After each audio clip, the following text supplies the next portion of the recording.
Hey, what's up? What's going on, everybody? Welcome back to Aliens on the Border, episode 102. Damn. Today we have DJ Sektorfall with us. What's up, guys? And a special guest co-host, Justin. What's up, bro? Substitute. Yeah. Substitute co-host, repeat guest. Yeah. Anyways, let's fucking blast off. Oh, shit. Malfunction, my bad. Oh. I lip sync that. Why do I always do this? Part 2. Part 2. Now let's lift off for real. The Army Air Forces has announced that a flying disc has been found. Faster than light, spaceship of the future. By direction of the President of the United States, stay in your home. Is it human or inhuman? Earthly or unearthly? Born in that swirling inferno of radioactive dust, there is no word to describe them. We may be witnesses to a biblical prophecy come true. Why is it that we usually ignore the fourth dimension? Is this the human race of the future? Aliens on the border. What up, people? What's going on? Episode 102 of Aliens on the Border. And hanging out with us today, DJ Sektorfall. What's going on, bro? What's up, man? Thank you for having me. Dude, thanks for coming on, dude. Yeah. Yeah. Justin, thank you for filling in, bro. Yeah. Yes, sir. What's up, dude? What's everyone up to? How's everyone's day going so far? It's been pretty good so far. Yeah. Yeah. Just finished watering my grass. Watering grass. Yeah, dude. It's a trip, right? Yeah, it's a trip. Even though you're just watering grass. Yeah. But anyways, what's up, man? So I wanted to have you on, actually, because I've never, ever actually had, like, any DJ from here, ever, Really? on at all. First one. Nice. Yeah. Yeah. Essentially the first DJ. And, you know, I wanted to bring you on because I feel like you're out there all the fucking time. You Yeah, know, like I try. always- A lot. Yeah, I always see you posting, like, hey, I'm here. Hey, I'm over here. I know we were talking about, like, where your current residency is at. Yeah. I'm Right. at the Electric Lounge right now. Yeah, dope. That's And the shit, dude. so you filled in for the DJ at their show, right? Yes. So what? Yeah. Yeah. Oh, you explain it. Yeah. We currently played for Crazy Town, me and Justin, and well, they had some rappers open up. They were gonna have a DJ. I'm not gonna mention any names, but last minute they just kind of filled me in. And I was like, yeah, I'll do it. Has that happened to you often, like where they just reach out, like, hey, dude? Yeah, usually if I don't have any gigs and somebody calls me out, they need like a hip hop show or a techno show, like any type of a show, I'll usually jump on the wagon. That's badass. Do you have like a preference though, like as far as like, oh, I would rather do like a hip hop show or? Oh like, yeah, I would rather do clubs. That's what I like the most. But I mean, if it's quinceañeras, weddings, private parties, I mean, money's money. I'll go wherever, For wherever, sure, dude. Yeah. wherever Money the business is is money. needed. That's cool, man. That's badass, dude. Like, what do you like normal sets consist of whenever you're just playing your own set at Electric Lounge or anything? Well, I have this joke. I call it the 10 peso version. So I remember like the Three Amigos. The 10 peso version, yeah. Yeah, so that's kind of like I'll usually just take a laptop and I'll just mix songs off of a laptop. Yeah. Very, very basic. And it's usually whatever the crowd wants. So if Understood. They, Yeah. So if they want reggaeton, I'll play reggaeton. If they want Yeah. country, I'll play country. If they Understood. want... Yeah. No, dude. I mean, you have your artistic side and then you have your musician Yeah. side. You know. That For my own like personal sets, I do get more complicated. I'll bring keyboards yeah, and that kind of stuff. Of course. Yeah. Do you usually like? Well, I guess so. At Electric Lounge is a little bit more based off what the crowd's feeling, right? Or like Yeah, what exactly. What's bumping there? Mm-hmm. When do you usually dive into doing like your own complicated stuff with like MIDIs and everything? Oh, that's probably when they contract me for my own specific gig. So if they give me a show and it's going to be like, oh, it's just going to be Sektorfall and maybe a couple of guys opening for him, I'll plan that set for my stuff because it's usually going to be something that people want to come see me for. Understood. Yeah. Yeah. But if it's the other way around, I mean, I don't want to disappoint the crowd, so I just play what they like to hear. Cool. Word. Yeah, I get that. Yeah. I was talking to Josie right now. Does everyone still call you Josie? Yeah. Okay. I was Ever talking to since high Josie. school. I call you Sektorfall, dude. I can't call you Josie. It's because you didn't meet me in high school. That's Yeah, why. no, okay. Everyone that met me in high school, they were like, hey, it's Josie. Oh, that's Yeah, crazy. and I don't know. Was it me and you that met him when we We're went to stoned the, as fuck. Yes. right? Yeah. When we were And stoned we were as like, fuck. let's go over here. Yeah, And we just and this ended up guy at the. It is the storage. storage. Yeah. I don't even Yeah, remember how dude. we ended up there, dude. Neither do I. I was too high. That was back in the day. Well, I just remember being in the Mustang. Yeah. And then like, oh, is that what? Is that? Yeah, we were in the Mustang, Shit. and then we were That's like, how let's go. far back that was. Yeah. That was actually before I was a DJ, because I used to play in a band called Winter Halo. Oh, And, shit. Yeah, I would play rhythm for those guys. Wow, dude. And That was probably like 3 cars ago, dude. Like I had 3. Yeah. Dude, and we were talking about that. Like, there was like a little, aside from what we witnessed when we got to go to just fucking jam or whatever, there was like a whole culture of just people would pull up and like I have a heard- get together and shit, right? There was like at least 5 bands there at one given time. And when we were all cool with each other, like we would leave our storage doors open. Yeah. And if we would hear somebody jamming, we would just like walk in and start jamming with them. It was, That's a shit, pretty dude. friendly environment. Yeah, that's a shit. Yeah, and sadly it got shut down. Yeah. Yeah. I heard about that. Yeah. I watched it on the podcast. I was like, damn, that sucks. But I wonder if there's like any other spot that does that, or like if, I mean, outside of Laredo, you think that's like a common thing or not? Yeah, I'm sure some people do it. Right. But you just kind of like have to find your own little hidden storage rooms. Probably. there's probably, honestly, dude, I think that maybe someone should open up a storage for bands, dude. Yeah. That would be the shit. Like, imagine, like, oh, we know they're not gonna fucking, be bringing in like random shit. They're there to fucking rehearse. They're there, they don't want to be carrying their equipment around. It'd be fucking great. Like, so like a rehearsal like a space, practice pretty much a essentially. rehearsal space. But obviously, you have, Like on a big scale. yeah, like it'd be hard with band, to come up with money and all that shit. So I wonder how that would work. Or you just need electricity and that's it, Electricity and air conditioning. Yeah, That's all yeah. you need. That was the beauty of it. There was AC to the one that we went. Yeah, definitely. That was pretty Imagine fucking in wild. July in like a fucking shitty Like today, dude. Today it'll It's be open fucking- 24/7. So Yeah. we would go to a club, we'll leave at 2 a.m. and then go practice. Wow, So dude. that was the best. That's the shit. That's the Just shit. fucking drunk as shit. Yep. Let's go. Trying to sober up and everything. We got the last minute tacos and boom, just playing. So you started with that band. What was the name of it again? Winter Halo. Winter Halo. Yeah. How'd you get into that? That was the first band I ever played in, and that was after high school. So my freshman year of college, I was able to get into that band. We didn't last very long. We lasted maybe 6 months. We only got to play one live show, and that was actually my first live show ever. I had never done anything live before that. Shit. So backtrack a little bit. Were you in anything before that? Actually, no. All through high school, I was a roadie for a mariachi band called Mariachi Popular. Really? Yeah. Oh, So shit. I was always the guy carrying the speakers, the guy plugging in all So the amps. You're more aware of equipment Yes. over like the sound of the equipment, right? Exactly. Okay. Yeah. Okay. So I was the equipment guy in high yeah. school. Okay. Wow, dude, that's crazy. How the fuck did you land that gig? My parents, my dad and my uncles, they were part of the Caballeros back in the 80s. They had their own mariachi, and I just kind of like I was the next generation to jump on board to that. So then your father was very proud that you're like, oh shit, he's doing music now. yeah, Like, yeah. That's it was fucking kinda cool. the man. family business, the Yeah. next generation. That's so, amazing, dude. Dude, I that's like fucking that. legit. Yeah, that's cool. yeah. What was it like? Did you travel a lot with that? Like being the equipment we guy? did. All through South Texas.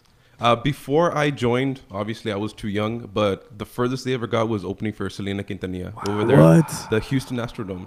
Her famous last show. Jesus, dude. We were the opening. Well, my dad and uncle were the opening. Damn, dude, that's crazy. And I was actually there up in the bleachers and stuff. I was a little baby, but who would have known? 10 years later, I would have joined the band. Yeah, that's crazy, dude. Dude, that's pretty amazing. How was that experience? Like just like looking at everyone in one place, like Honestly, like I was too young to actually comprehend what's going on. to really soak it in. Yeah. But now that I look back on it, it's like, wow, it was quite an experience. Yeah. And it's true, like everything happens for a reason. Because when I was in high school, I wanted to be in the band. I wanted to be on stage performing in front of people. Understood. But I was always on the sidelines. Yeah. So I just had to like wait for my turn to come. Cool, man. Yeah.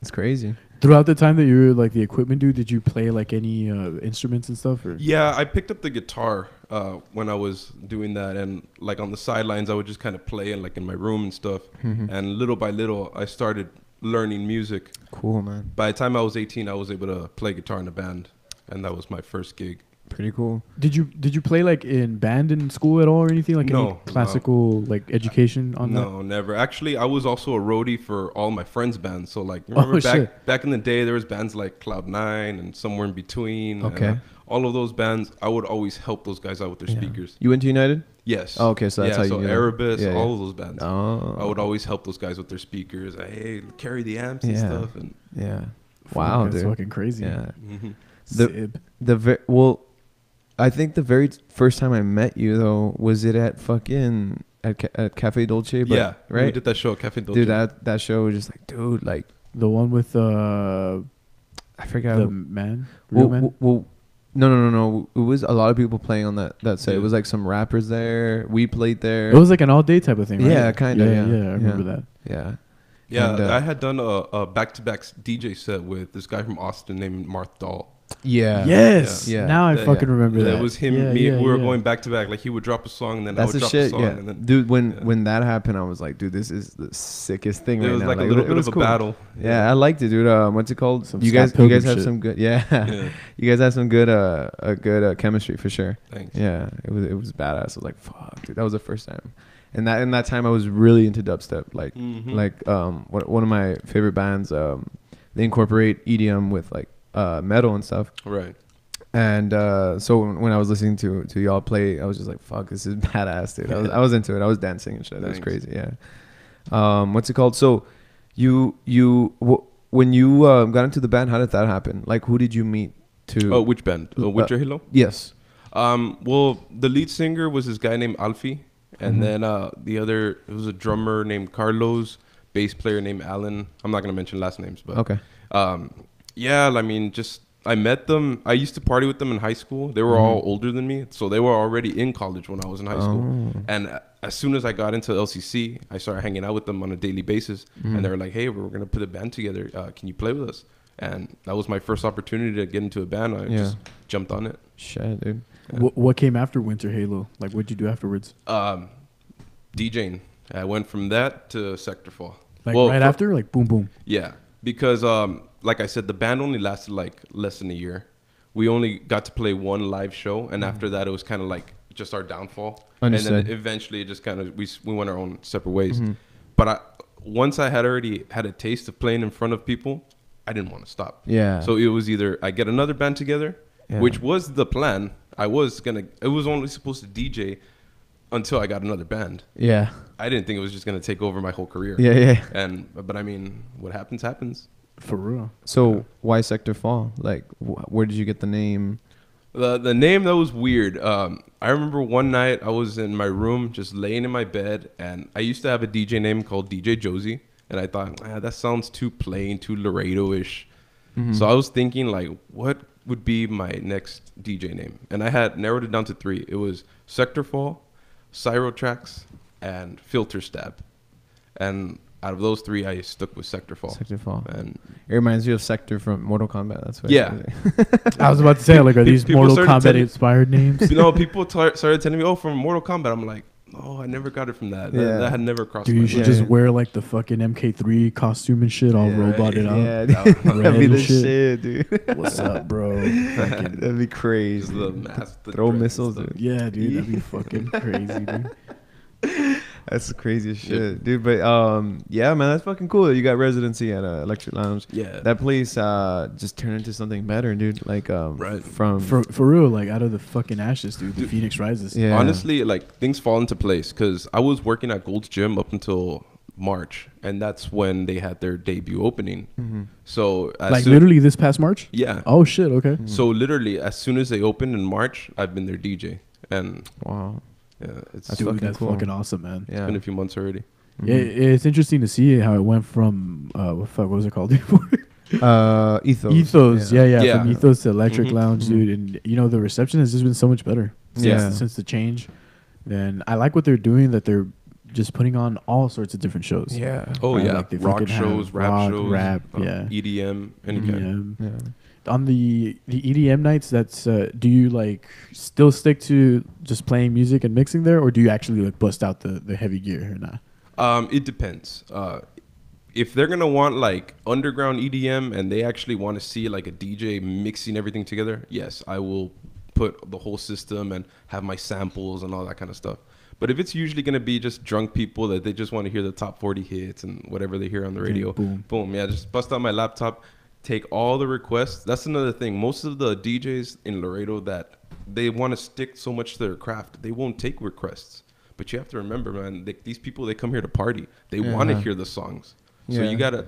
They're trying to catch that vibe. Yeah, they're trying. So you go around asking for requests before, or how does that work? Not really, but I won't shun away from requests. Oh, okay. So you're like, you hear someone out, and then somebody will come up to me, hey, can you play my song? You know what? Yeah, let me at least make the effort to look for the song, make sure I have it, and then I'll try to play it in and work it into my set. I like that. But I mean, I've heard of a lot of DJs club DJs downtown, and people will come up to him, hey, can you play my song? No, I don't do requests. Yeah. It's like, dude, come on. Like, yeah, we're still local DJs at the end of the day. Yeah. We're not in freaking Vegas. Not only that, I mean, if you were doing the artistic side of it, like, you know, then okay. That's a different story. That's a different story. But like, you're playing club music. That's not your music. You know, like, first of all, like. And some people, they won't know the difference. And I understand that. Like, I've had some girls, I mean, they see me, like, I have keyboards and like all these synthesizers. Yeah. And they'll be like, hey, play my song from Pitbull or play this. And I'm like, these are keyboards. Like, this isn't DJ equipment. I can't just press a key and I got a Pitbull sample. Yeah. Mr. 305.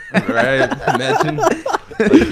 Apparently that's what they think. They think that all the songs are just being like streamed from YouTube or something, but I don't know. That's crazy. How did you transition like from being a guitarist into the DJ? Like how did that work? Oh, that was extremely hard. And to anybody that has gone from being a live musician, if you play the drums or you play like the guitar or something, to get into the DJ world is a little bit different because whenever you're mixing music, you have to be like a step ahead. It's not like when you play the guitar that you're in the moment. You're in the moment. Yeah. Like you hit a note and it's gonna come out your amplifier in that second. Yeah. When you're DJing, you're mixing a song, but the crowd is listening to another song. You're just kind of fixing it up, and then you drop another one, and then you're just kind of to the next. Yeah, you always got to be a step ahead of them. Okay, that makes sense. That's why they're wearing headphones. Yeah, all the time. Exactly. The crowd is rocking to one song, but you already know what song is going to come on next. Yeah. The crowd doesn't know, but you do, and that's why you kind of have to like. That makes sense. That makes sense. Have you ever played like at a festival of sorts, like out of town or anything like that? Local festivals, yes, but not out of town festivals. I've done things like Jalapeno and Jambuzi, Optimus Fest, that kind of stuff. But nothing big out of Laredo. Well, you did do something on SPI, didn't you? One time. Yeah, that was kind of unofficial because that was like an after party. Oh, okay. Yeah, but it was mostly like all the people from UME and those scenes. Yeah. Oh shit. That's still pretty cool, man. Yeah, it was cool, man. What happens at spring break SPI? It's crazy. Yeah, dude, for real. I only ever went once, and I was like, well, okay, I think I've had enough. Yeah. It took me at least 4 times to realize that I had enough. Yeah. Yeah. Yeah, no, I went like way later, dude. I think it was maybe like 3 years ago when I went. Yeah. And then I was like, all right. It was fucking crazy. Like, it was ridiculous. The amount of stupid shit you could get away with. Yeah. Because it's spring break. Exactly. I was fucking like, and everywhere we would go, I had like a fucking Bluetooth speaker on me, and I was just playing music. Yeah. And everybody was like, yeah. How's nobody fucking annoyed? Like, I'm fucking playing stupid shit. Yeah, but I guess it was funny as fuck, but good fucking times. Yeah. Now, like, when do you usually get to do like your actual like sets as DJ Sektorfall? Like, do you? I know that you say you usually like will get selected to obviously like have a gig and shit, but like when's the next one coming up? Or well, my next official one, I don't even know I'm supposed to be talking about it. Oh shit! But it's November 3rd, and we're bringing Michael Graves back to Laredo. Okay. And they asked me to do a guitar set to open for him. Oh, so shit. that's gonna be I call that set Charlie Fuck It. It's a project that I'm working on. It's half DJ, half guitar set. Oh shit! So essentially, what I do is I'm still mixing music, but I play along to the songs that I play. Okay, cool. So like I'll drop a song from Slipknot, I'll drop a song from Megadeth or whatever, and I play along to them. Oh, that's pretty cool. Yeah. Okay, cool. Yeah. Charlie Fuck It. Charlie Fuck It, yeah. With like PH or like fuck it. No, with an F. Oh, okay. F is in fuck it. That's badass, dude. Yeah. And like, so that's November 3rd, right? November 3rd, yes. Dope. And so from here until then, you're mostly just residency at Electric Lounge. Yeah, it's usually just whatever hip hop nights or EDM nights or whatever 90s night. I have that coming up also. Oh, Cool, fuck, man. badass. Have you entertained the idea of like getting back to maybe doing like the actual band or anything? Have you talked to anyone about that? I got offered by well, I'm not gonna mention the band's names, but I did get offered to play bass for a certain band and to play keyboards for another band. But right now, like with work and all that kind of stuff, it's just kind of like I don't really have the time for it. So I'd rather just stick to my own projects right now. Cool, man. Yeah. Hopefully, I will be able to start a band later on. Yeah. Once everything's more like financially settled and stuff. Oh, fuck yeah, for sure, dude. That's always more the time first, in your hands. for real. That's always the first fucking priority. Financial stability to creative freedom. Yep. Yeah, I probably got offered the same position for bass on that same band. Yeah. But I don't know. The thing is that like I have my plate full, you know. So I'm Exactly. like I'm kind of like fuck. Like maybe if I was in the elevator theater like phase, I probably would. Let's try it out, you know. Yeah. But right now, I mean, I'm just like, oh shit, we're booking shows and stuff, and I'm just There's like too many fuck. projects, Yeah. especially like if you're already kind of like a locally established artist, which you are, you're gonna have your plate full. You can't just be joining other bands and joining other projects. A lo pendejo, like you said. You gotta have your schedule set. Yeah. Because I mean, we gotta sleep too. We gotta rest. Yeah.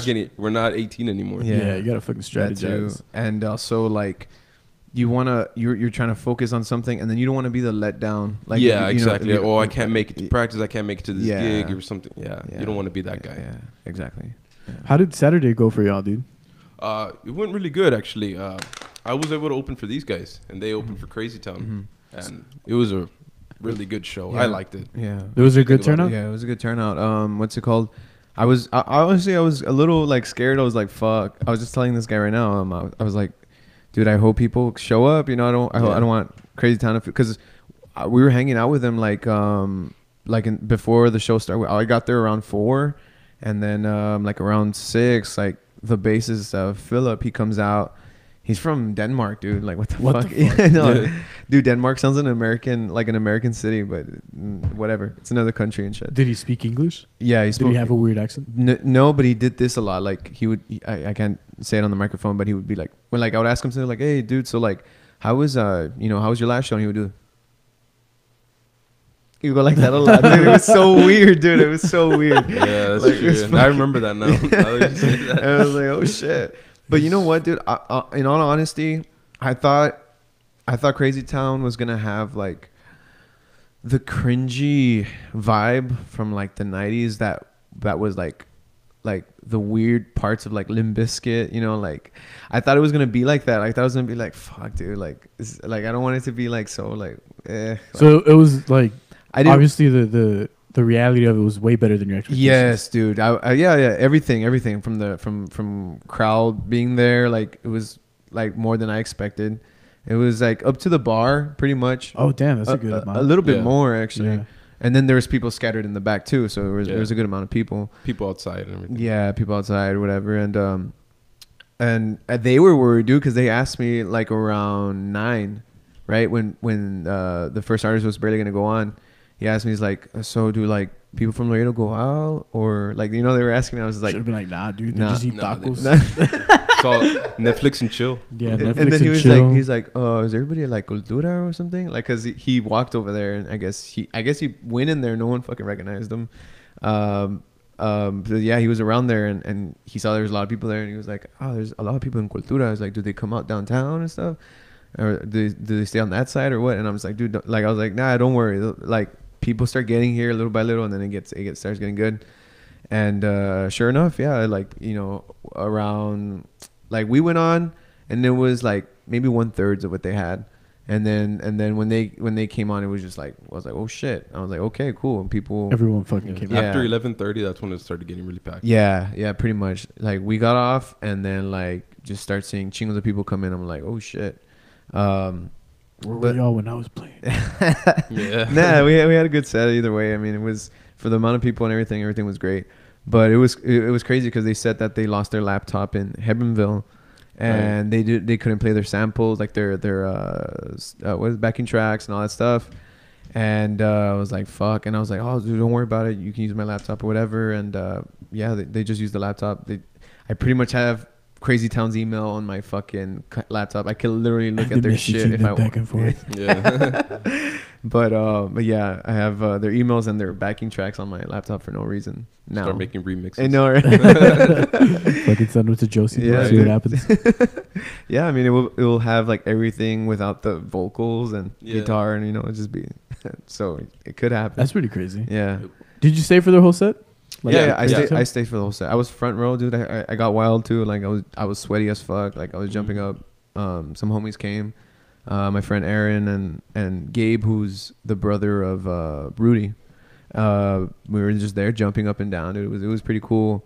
But yeah, it was. I expected a cringy ass show, but it was not. It was like, oh shit, like this is legit. Like they still, for shit being like at the top of the game 20 years ago. Like now it's still okay. Like it's still good. I mean, they've made recent albums and shit, so I mean they're adapting too. Like, but like the songs that they're known for, that's the reason people came out. Exactly. Yeah. 100%. Yeah. Dude, yeah, because it's nostalgic. Yeah, exactly. Takes you back. Definitely. And like no one really knew there were some fans that were I looked around and some people were like saying the lyrics. I'm like, shit, dude. They actually knew. But obviously everyone starts singing Butterfly when it came out, you know. What's the name of that other song that they have? I don't know if it's like by all of them, but I know that the singer did it. It's a Sugar-Eyed Surprise. Yeah. I think when they were asking me to do the downloads into the computer, I think they wanted me to play that song.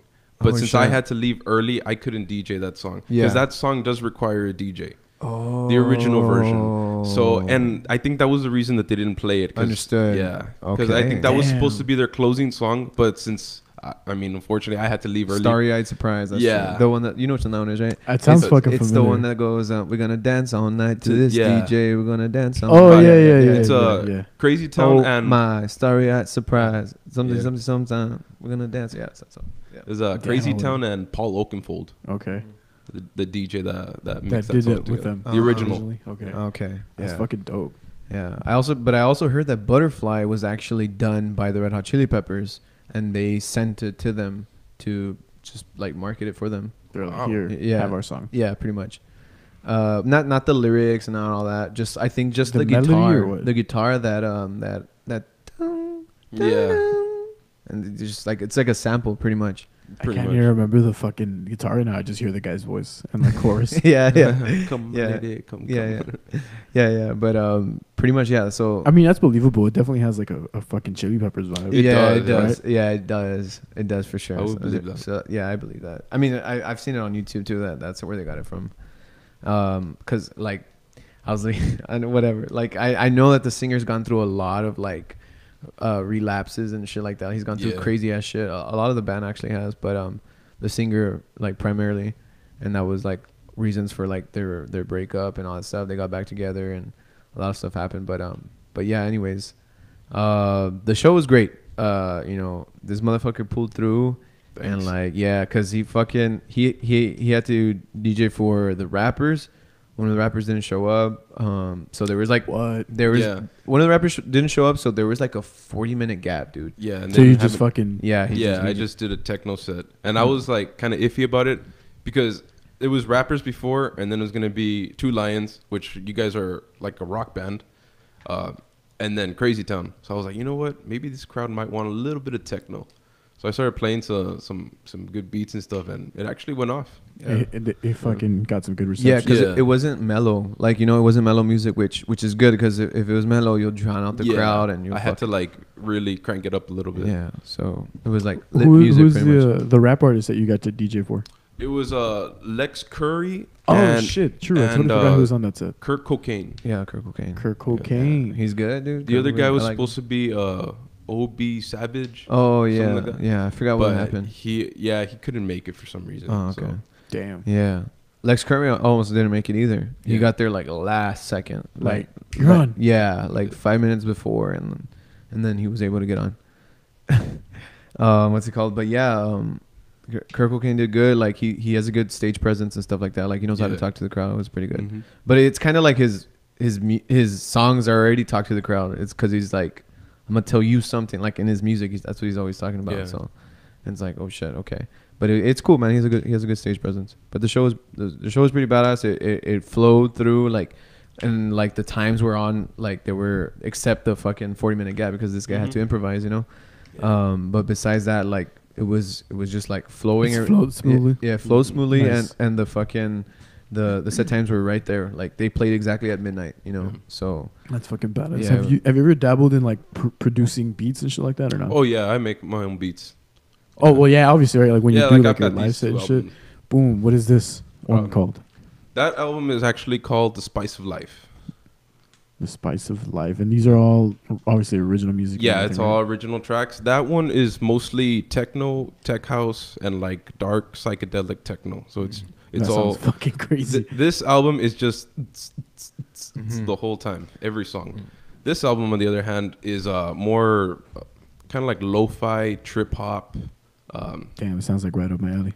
Yeah, it's more chill, experimental. Like just roll up a blunt and kind of. like that, it's like study music. Yeah, Yeah, you for could sure. say that. Cool, man. Maybe a little bit heavier than studying Okay, music, but yeah. it does have a good beat. It has a mood for sure. Yeah. Fuck this book, dude. Give me a J. Yeah. Fuck this, I'm gonna get high.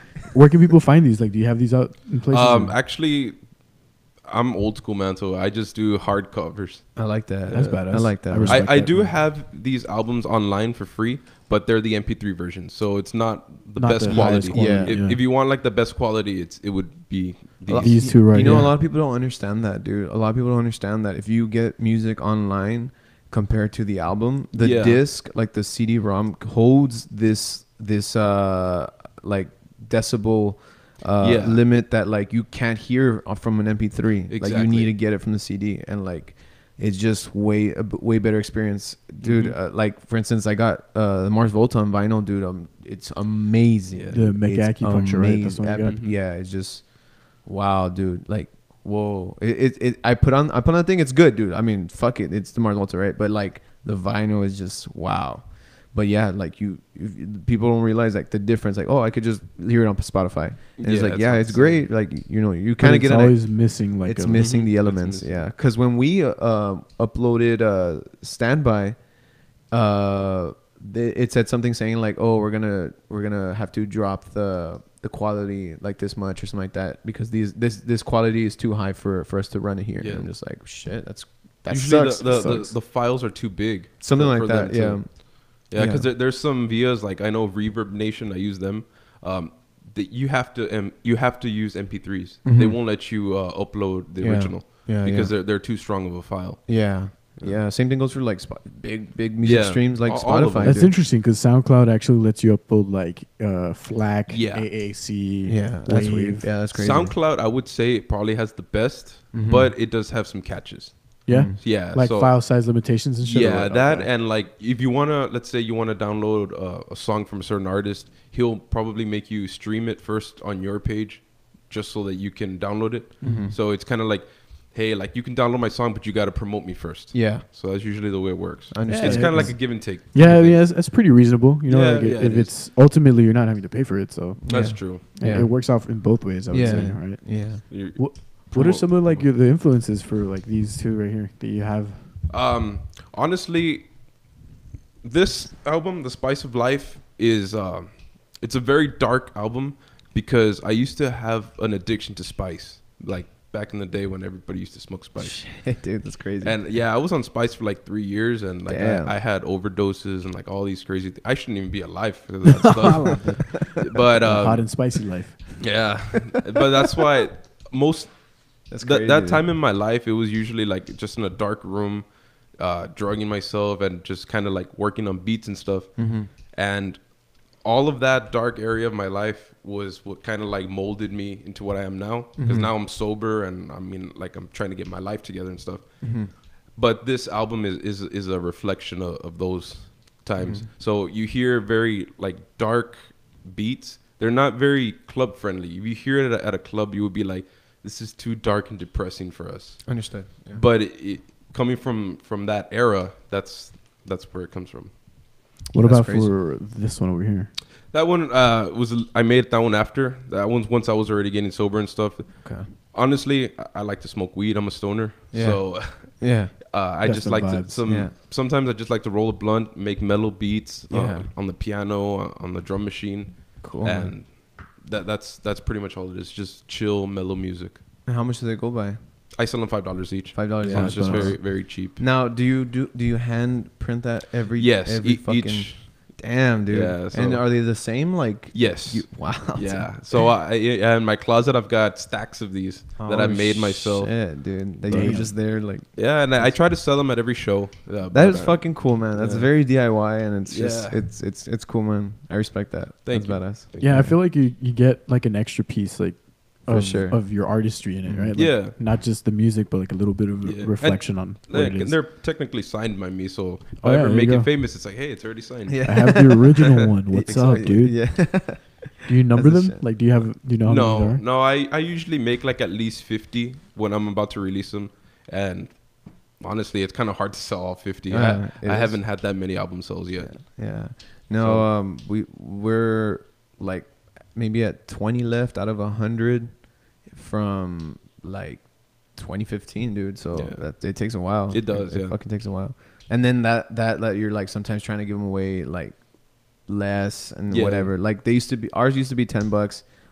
I mean, since it's been almost 5 years, we're just like, let's just sell them for $5. Mm-hmm. You know, we'll sell more current things for the right price, but. Yeah, like we have to drop the price, and people are now buying them even easier, you know, because they're like, oh, $5 is $5, whatever. Yeah. And but yeah, like it's really fucking hard to sell hard copies. Yeah, you know? People that don't want to buy them, they'll be like, you know what, I can just get it off YouTube. Yeah. Because I mean, all these songs are posted on YouTube. Cool. They can just like, search me up and listen to it. But they don't have the quality. Dude. Yeah, they don't got the quality. Yeah, and you gotta keep like, you got the advertisements and all that annoying shit. Yeah, true. Unless here you just pop it into your car and just listen away. Go for a fucking ride. Yeah. Something I've always wanted to try, dude, is implementing like USBs. Mm-hmm. But I don't know, I've been trying to figure out a way to make it like special, like a USB special, but how is if it's a fucking thing, you know? Yeah. Like because cars now have the USB jack, they don't have the CD thing. So maybe if you can put the pin drive into the USB jack and then that plays your music, I mean, it would be like, oh shit, now I have something else that I don't have to fucking get on my phone for, you know, whatever. I can just go through the experience. But I don't know if it holds the right amount of you know, the quality as an album. It does. I've thought about actually selling individual flash drives with all the music into it, but to buy that many flash drives in bulk, it's gonna actually be more expensive than buying the CDs and the material for the CDs. You're right. Yeah. So I just honestly right now CDs, like we're going into 2020, so CDs are kind of vintage now to the new generations. Yeah, they're kind of like cassette tapes for us. So that's true. I mean, now there's kids that are like really nostalgic watching fucking Stranger Things, and they'll buy tapes and CDs. Yeah, because it's old. Yeah, you're right. Yeah, just like fucking vinyl made a comeback, like very strong. Yeah, boom, CDs too. Yeah, it's a little bit of an experience. You actually get to feel it in your fucking hands. You know, like this one's crazy. There's a bunch of rubber bands. I like it. Dude. I don't know. I like this one so much, dude. This one's so cool. Well, these two are actually for you guys to keep, man. For having me on the show. Yeah, fucking awesome, dude. Thank you. Yeah, what's it called? Thank you. Yeah, maybe we could put one of the songs on there or something. Yeah. If you're cool with it, like at the end of it, I'll fucking throw it on there. But dude, one of the things I wanted to ask you actually is like, how do you know, because like in my experience, I've been around like Justin and a bunch of other of my friends that are in music, so I've kind of seen like the behind the scenes process as far as like them getting into album mode or like the creation of a song. But I've never ever actually seen that process from like the perspective of a DJ. So what's that like? Walk us through that. It's a little bit different because every DJ or producer or artist or whatever, they have their own way of making music. Some people like to use DAWs. Some people like to. I like to record on tape, digital tape. But what do you use? Ableton or we use Logic. Logic, Logic is a good one. So I mean, the way DJs usually do it is you spend a good amount of time in the studio making a song. Whether it's it'll probably take you. Some people it takes them a month. Some people it takes them a couple of hours, maybe a day. You make the song, you record it, you save it into a flash drive, and all you have to do is just stick it into the DJ equipment. Most modern day DJ equipment has flash drives. You just stick them in, and you just mix whatever you made in the studio. That's what modern day DJs are supposed to do. Yeah. So that's kind of... Now, the way that I do it is a little bit different because I actually do not like to use computers. So I don't use Logic or FL Studio or anything like that. I have an actual mixer, and all of them. I have drum machines, a couple of keyboards, processors. It goes into the mixer. The mixer goes into a tape recorder, and from the tape recorder, that's my final mix. Damn. Yeah, it's The- very analog. Yeah, it's 100% analog. These songs don't touch a computer until it's time to be uploaded. Wow, dude, That's pretty fucking crazy. it's crazy. It's a little bit harder because to anybody that's familiar to using Logic or Ableton or anything like that, you have a grid. So you play your song, you make your samples, and if you don't like something, you can always delete it or stretch it out or do something like that. With me, I can't. It's kind of like live recording. Yeah. If I mess up, I gotta scratch it and start all over again. Yeah, you're going back to like like a tape, like an actual tape. Yeah. Like just like a rock band. If you get the song wrong, you gotta play it all over Yeah, again. damn, dude, crazy. Mm-hmm.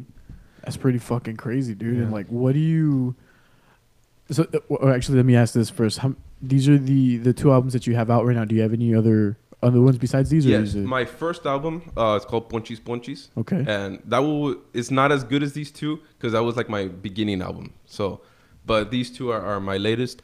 And I do have another one called Sektorfall Acoustics, but that one I haven't released yet. That one is just I've been playing it live, but I haven't actually put it out anywhere besides SoundCloud. So I know what they're based on, but what are they called? This one is called The Spice of Life. The Spice of Life. And that one is called The Medicine Album. The Medicine album. Yeah. So the Medicine album, that's the blunt smoking chill one. Understood. And this I one's like that, the dude. scary techno. Yeah. Cool, dude.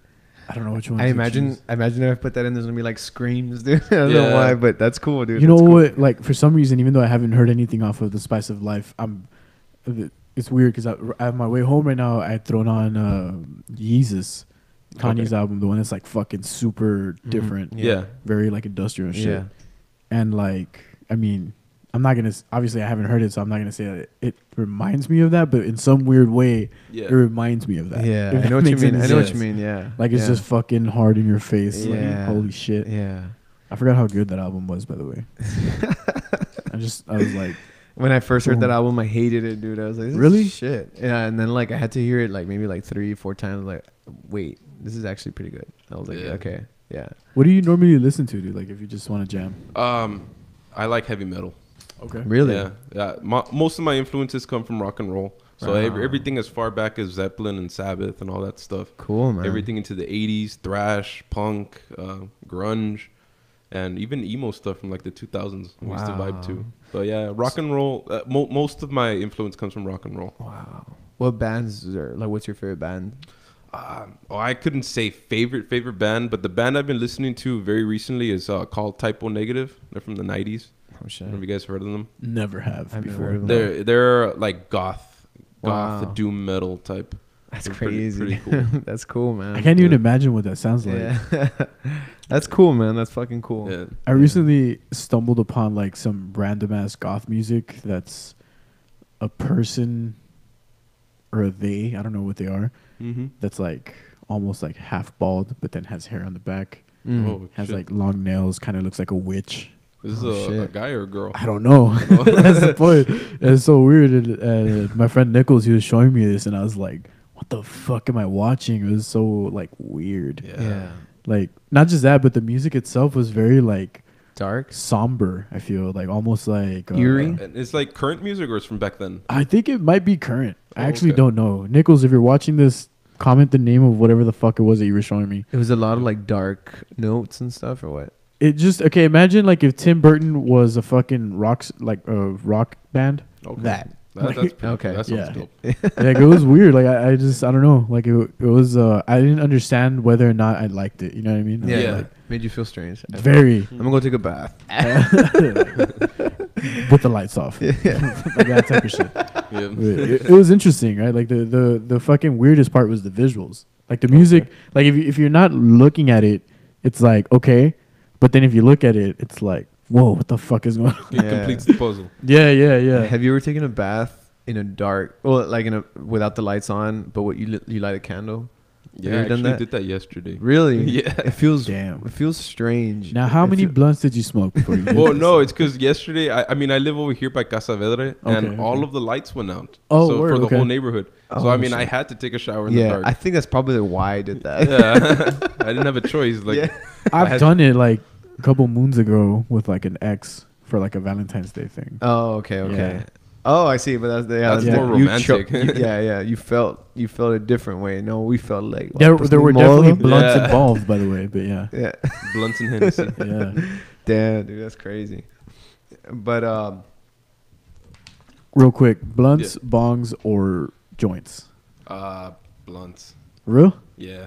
I don't I'm know. a blunt smoker. And I don't like the whole vapes. Everybody's like, "Oh, dude, hit my vape." I'm like, dude, like my lungs need real smoke. Like I don't like that pussy shit. Yeah, for real.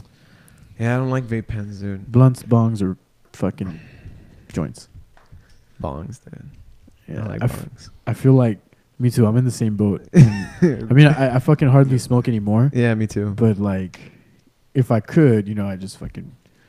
I don't know. I feel like a bong would just blast off. Mm-hmm. I have a dry bong that I made. Okay. But it's a homemade. Like I made it out of bottles and stuff.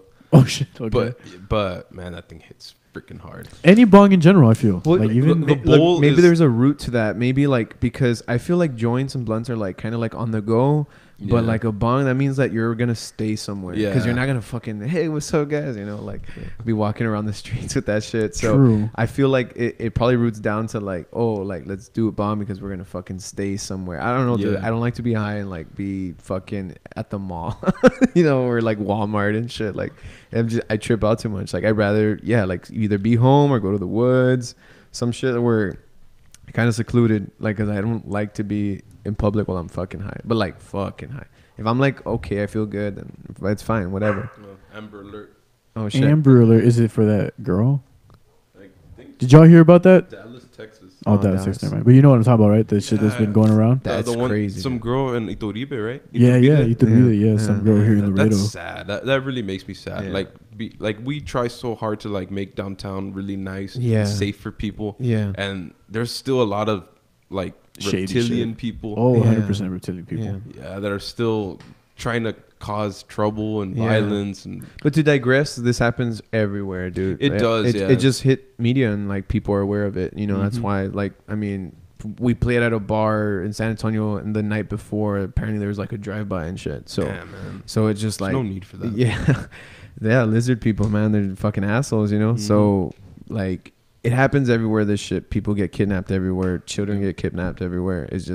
It's fucking crazy. But yeah, like I know exactly what you're saying. Like we're trying to shine light. Yeah. We're pretty much like what I think is happening is that the artist here, like us three here, every artist out there in Laredo, every person, every business owner, everybody just trying to fucking Every doctor, every every This song is called Beach 420. No, but what's it called?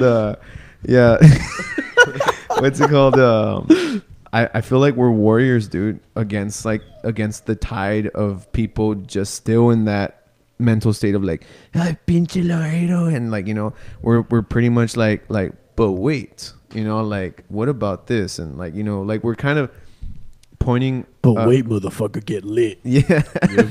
We're just like, wait, like turn your head this way. Cause yeah, that's true. We're not denying it, but there's also this, like, and you have to be optimistic. You can't just look at every flaw. Like if there's a woman, dude, like, and you can't just look at all her flaws. You have to see, and I'm saying woman because like, I don't know, like when you fall in love with someone, you can't just be like, hey, like, like, well, you let yourself go and shit, like, like you have You're to, fat. yeah. Bye. Right. So like, you love her for who they are, and yeah, that's what I'm trying to like do, like just turn people the other way and open their fucking and open their minds. I'm pretty sure every artist wants that, and everybody's being a warrior and trying to go against the tide, because we're constantly getting that and no matter how much we try, there's still that, and it's okay, like as long as we keep pushing and I feel like the character in that Red Hot Chili Peppers song, Under the Bridge. Which one? Under the Bridge. No, but what character? The fucking person singing. Like if you from the perspective of whoever the person is that's singing, like if you who the they're lyrics, talking about, yeah. Oh, I see, You know I what I see, I mean? see. Yeah. So Damn, it's a like, badass song. Yeah, it is. It's like fuck. Sometimes I feel like my only friend. Dude, Yeah. Oh yeah. is the city of Laredo. Go on the whole thing. Yeah. But yeah, dude, what's it called? So yeah, like you, you just keep pushing. You just have to keep pushing and just fucking don't doubt it, dude. Like, what's it called? The same with us. Like, fucking almost not every show we know, like, it's not gonna be packed. We love it, right? We would fucking love that, obviously. That would be awesome. But we're constantly doing that, like, slowly but surely. Like, people are getting become fans and they want to go to your next show and stuff like that, you know. But we got to work 3 times as hard because first of all, we got the doubts, and then we got our own jobs that everyone has, but we have that, and we want to be artists as well. So we're working really hard because when it's their time to go home and they want to relax, watch TV, we're like, well, we gotta fucking get to work, you know. Like, we still gotta take down all the equipment. Yeah, exactly. Or put it all up. Yeah. Yeah. Have you ever thought of doing like visuals for any of your music? Yes, I would really like to start doing that, but I don't have the equipment for that yet. So, I mean, technically, the only visuals that I have, I've got some lasers and stuff that are activated to the music. Cool. But that's all I use for my setup. I like how Electric Lounge, how they had their fucking shit, dude. That's all them. None of that stuff belongs to me. So that shit is amazing, dude. Like, they have the fucking smoke thing. Yeah. Like, it's fucking crazy, dude. It's like, damn, it's fucking dude, legit. that setup is pretty fucking legit. How is the sound for y'all? Like, oh, it's really good. Honestly, I've played at most of the bars downtown, and I think this one has the best sound system and the best lights. It has the best effects and lights, dude. Like, for it's sure. just like, whoa, yeah. This is what I think, dude. I think it hasn't popped off because of all the bad juju that surrounds that used to. Yeah, used to. What's it called? The former owner, like, he burned a lot of bridges or had bad, like, he just fucked up too much on a lot of artists. Yep. That everyone kind of had that. Like, I even asked like very good friends of musicians like Nicholas Whips. I asked him, he's like, yeah, dude, but I don't know, like, cause it's this guy, you know, like, and I'm just like, yeah, I know. Everybody always had that in the back of their mind. Yeah, in the back of their mind, like, fuck, like, I'm 70% down, but there's that 30% that I'm just like, fuck, I don't know. And like, now that guy's fucking gone, now we have good people running the place. Yes, new management. It's just like, I want people that were surrounded, that were aware that guy was running it, like, that he's gone. That way they know. I actually did not know that. Yeah, exactly. I thought it was still the same. It needs to be known because all that bad juju is not there anymore, and they're just trying to run it like, you know, it like an actual fucking place. Very honestly, no. Yeah, there was I mean, it's already in a court case and everything, but there was a lot of like, he was stealing money, dude, from the establishment. Like, dang, they pretty much audited the fucking place, and the guy stole like 20 grand, dude. 20 grand. And fucking, is it the guy I'm thinking? Because I 100% saw him the last time I was there. Yeah, it was probably a guy. Okay. Yeah, he rhymes with Holosif. Oh, okay. Yeah. What's it called? And so he all that stuff happened. I did not even know this. Yeah. This is new And to me. so now he's gone, and now Rudy is and his booty. And his friend are running the place, and now dude, it just feels, you can tell the difference. Yeah, dude, now, definitely tell the difference. Like, I actually feel more comfortable playing now than I did when I was playing back then. Yeah, now it feels like you have because there's AC now. Yeah. Because honestly, when they were still under the other management, it was always iffy if I was even going to get paid or not. Right? Like, because like, I knew I was going to get paid something at the end of the night. Yeah. I just didn't have an exact number. Yeah. And now they're a little bit more professional. They'll actually give me a number before I even start. Yeah, which is how it should be. Exactly. Right? And this is how they tell you. Like, this is what Rudy told me when the Crazy Town thing happened. He was like, because I asked him before, like, he asked me, he's like, do you guys want to jump on the thing? Like, this was obviously months before. And he was like, you guys want to jump on it? I'm like, we're like, yeah, but we're looking for shows that can pay us and shit. He's like, how long are you looking for? And he's like, 30 minutes. And I'm like, you know what? I'm like, that's not a long time, so we can do like $100.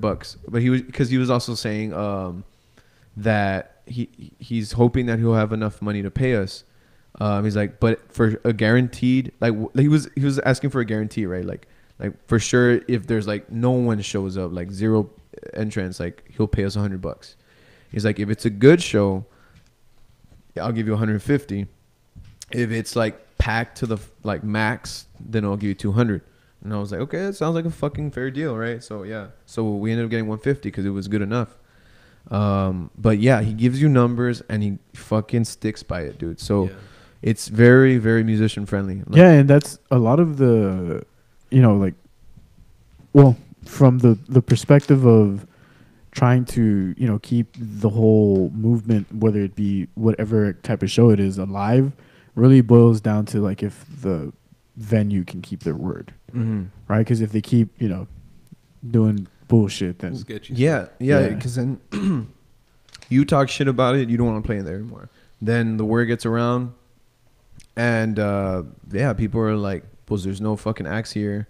No one goes. It just fucking kills itself. Yeah. I mean, that's what happened with Ethos, dude. It fucking burned down to the ground because it was just people were talking shit left and right. Cause although they did have some good shows. I remember they brought Hawthorne Heights. Yeah. That was a pretty dope show. Yeah, they didn't have it there though. They had it at a fucking. Yeah, they had it at the Lemur Stadium. Yeah. I think honestly, like, people were just like, as long as we're not fucking supporting.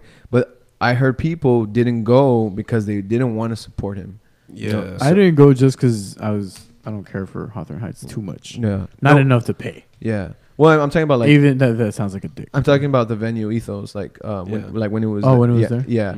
They like people chose like, I want to go, but I don't want to support him. Yeah. Like so, that like, sucks, I guess. Yeah. But I mean, you bring that upon yourself. Yeah. I never got to play there when it was Ethos. And actually, dude, they were gonna bring down. So they're gonna open up a new place called the Downtown Draft House. The guy who owns Johnny. Escobar. He's gonna open it up. Shout out to Johnny. Right? What up, bro? He wants to bring the Bright Light Social Hour, right? Okay. When they came down, dude, the very first time they played at Siete Banderas, apparently there was about like 700 to 800 people there. And Siete Banderas is fucking huge. Yeah, so it was like big fucking chingos of people, dude, in one place. And it's a good turnout for like if this was wherever, right? Wherever else. If this was Dallas and Bright Light Social Hour played, they have 800 people. They're still gonna fucking like, the manager be like, dude, fuck yeah, like, wow, like, okay, we had a fucking good turnout here, like, we'll come back again or whatever. And it looks good on to the agency or wherever books them, or whatever. Booking. They're like, yeah, it looks good. So when Siete Banderas they were like, fuck yeah. Then they put them on Ethos, right? They were gonna come in November when they. Oh yeah, I fucking remember and then that. Ethos closes down, so they cancel all contracts, dude. They're it's all fucked. Yeah, it just and messes then everything up. does the same thing, dude. When it opened up in the beginning of Electric Lounge, right? Does the same thing, and so it was the same management for a second, right? For a second, and then for the first 3 months.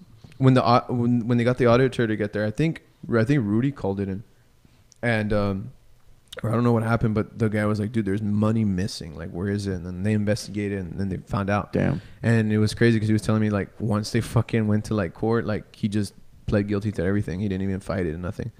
But anyways, so yeah, Downtown Draft House wants to get Bright Light Social Hour to play there, like in a few months, right? Like they still want to establish themselves. They want to open in September. I think they're saying they're gonna try to get them. I know they have like something going on to Friday or Saturday. Probably, but they still don't have like, they're not gonna make the grand opening until like September. Dude. Yeah, because everything's still in the workings. It's kind of just like a hey, come out. And they did the same thing for Escobar. Like they would kind of have like, hey, here free drinks, or like here, random shit, like here's a $3 corn on the cob, whatever. And so they want to bring them down for the Draft House, and they messaged them back. It was because we had problems in Laredo twice, and they were saying we had problems at a venue called Ethos, and we had problems at a venue called Electric Lounge. And then he was just like, fuck, dude, like you should just be like, look, dude, here's what happened. Yeah, that's no longer the case. Yeah. So like what's helping them is, I think, that time that Bob brought him down, dude, to Siete Banderas. And damn, that was Bob. Yeah. That's crazy. Yeah, and what's it called? Dude, I don't know how the fuck Bob did it. He did that, and he fucking did the Galactic Frontera, and 1 and 2. Both of them were fucking good, like turnouts, dude. So Siete Banderas wanted him to do it again, and like they were just like, dude, this guy knows how to fucking run shit. Yeah. So anyways. Yeah, so Downtown Draft House wants to bring them. They'll probably. I think they're gonna bring them in like 2020, and I think it's gonna pull through. And I mean, it's obviously gonna be a great show. I want to go, dude. Dude, their music is a badass. It's like groove funk, but like you dance to it. That's the best way I could explain to it. But like for stoners, it's just good, dude. It's just fucking good. And what's his band called? The Bright Light Social Hour. Yeah, I'm gonna look them up. yeah. I feel like I've heard them, but I can't remember. Yeah, they have. I recently was passing by my mother's living room, and my dad was watching a commercial, and like I heard their song in the background. I'm just like, oh shit! And I'm Damn, like, so they're that big. yeah, they're big already. But yeah, they have several albums out and everything. They're like if we're talking A-listers, B-listers, they're probably B-listers, dude. They're pretty good. Okay. Yeah, they're pretty good. But yeah, they're already on commercials and maybe movies that we didn't pay attention to or whatever. But yeah, like they're pretty well established. They have a good following and everything. But yeah, they might be here in Laredo in 2020. So I'm fucking hoping that they do, because if they come, I know a lot of people are gonna show up. Like, it's gonna be fucking crazy.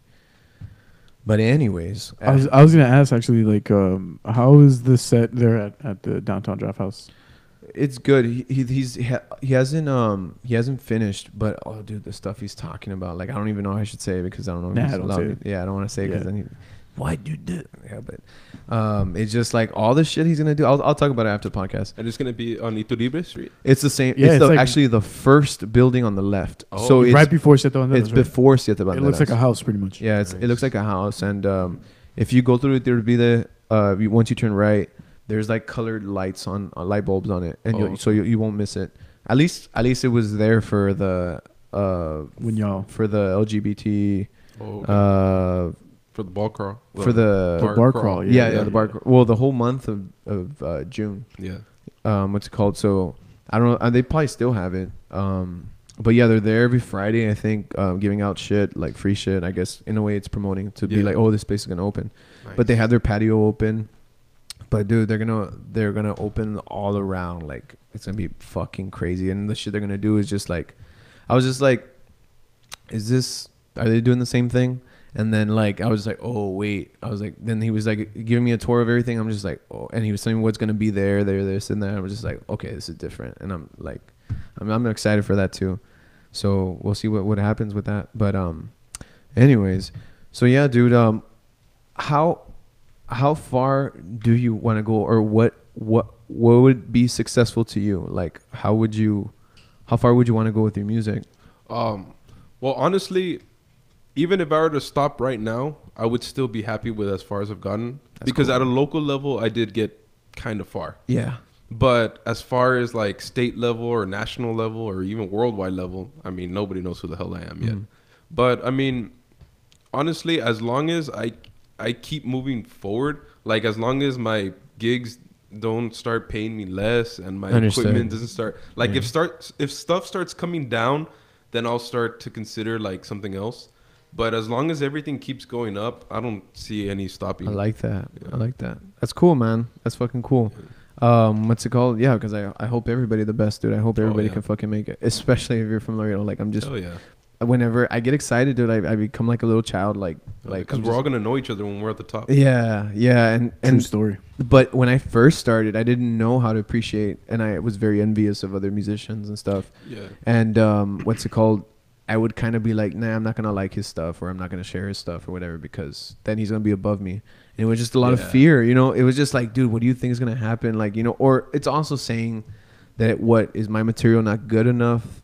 So that's my fear saying like, oh, then my stuff is not good enough, you know? Like, I'm insecure about my stuff that I think that someone else shouldn't make it, or you know what I mean? Yeah. So and I learned to be like, you know what, dude, if this guy makes it, fuck yeah, you knew who he was, you played with him, and life fucking goes on, like, but you fucking try and you try to push your shit, and more than likely, if you helped someone and because of you, more likely that person's gonna turn back and be like, hey, like, I'm already on the second floor, like, here's my hand, let me pull you up. You know? Yeah, definitely. So at least that's what I'm expecting everyone to do, you know, when they're there. Not be assholes and be like, who the fuck are you, bro? Like, you know, that would be a shame. Yeah. Dude, one of the things that I wanted to talk about a bit, actually, feel free to not answer this if you don't want to. Sure. But like, when you were going through everything that is kind of the inspiration behind the spice of life, what helped you, dude, get out of that dark time in your life? Rehab. Word. Okay. Yeah, straight up. Really? Yeah, I had to hit rock bottom, and my parents kicked me out of my house. and I was living on the street for a while. Shit, dude. I'll never forget, man, because I was still DJing at the time. Believe it or not, like I still had to. And I used to play at this. I was doing a guest spot at this club called Vibe. Mm-hmm. Oh, word. Okay. I don't know if it was called Vibe or Lavish, but it used to be over there on Jackman next to Rock Fitness. Yeah. I know exactly what you're talking about. Yeah. And I'll never forget. Like after my set, I went to the back alley and I slept behind the dumpster until the next day. Because I didn't have a place to go home to after my gig. Like not even a vehicle or anything? No vehicle, nothing. Damn, dude. So, I mean, stuff did get pretty bad. So, if you're on drugs, either get help or you're either going to end up dead or in jail. Straight up. Wow, dude. That's fucking crazy. Yeah. Or on the streets. On the streets, yeah. Damn. But yeah, eventually my family got together. Some of my friends got together. I had an intervention and they sent me to rehab for almost a year. Wow, dude. Yeah. A year? Was that because of relapse or that's how long the rehab lasted? That's how long the rehab was. Wow, dude. What did you learn throughout that process, man? Like, what was it that, you know, what were you able to learn that helped you climb out of that? Well, one of the things that they taught us is all of this stuff is always going to feel the same. Whether you like to get high, whether you like to drink, whether you like to have sex. I mean, it's always going to feel the same. If you get high right now, it's going to feel the same in 10 years and in 20 years. So you just kind of have to like have that in the back of your mind that am I going to get to work and produce something, or am I just going to get high and party and do all this stuff that is just going to keep me in the same loop? And honestly, once you're so far into that loop, it's kind of hard to get out of that loop. So, I mean, that's what I had to learn. I had to learn how to control myself, especially in the environment that we work in. Because, I mean, playing shows, everybody gives you free drinks. Yeah. Everybody gives you free There's shit. There's temptation everywhere, dude. Girls will come up to you, hey, let's go out. Or I mean, but you got to you have to know your discipline. You have to know that stuff is still there. I can always go back to it. It's always going to be there. But you have to see the other road. You kind of get me? Yeah. Like not lose focus. Yeah, right? Not lose focus on what you really want. Like if you want to be a stoner for the rest of your life and just be in your room playing video games, by all means, then just do that. Yeah. But if you see yourself like with your own house and your own place and having your own success and all that kind of stuff, I mean, you can't be doing that kind of stuff. Yeah, you're right. Eventually, you have to kind of grow up out of it. Yeah. And that's what happened to me. Yeah, to make a decision. Yep. Conscious decision. Dude. Yeah. And I know a lot of people like they'll get like girlfriends or stuff that can help them through that, or they'll find God and that'll help them through that. And I never got to find any of that. It was just me on my own, and I had my music to help me. So all of that bad energy was just dumped into these albums. Damn, pretty much. Dude, yeah. Because I don't really have any other via of expressing. I'm not. I like poetry and that, but I don't express poetry. Understood. So music is the only. Yeah. It's the way it comes out of you. Yeah, it's the only way.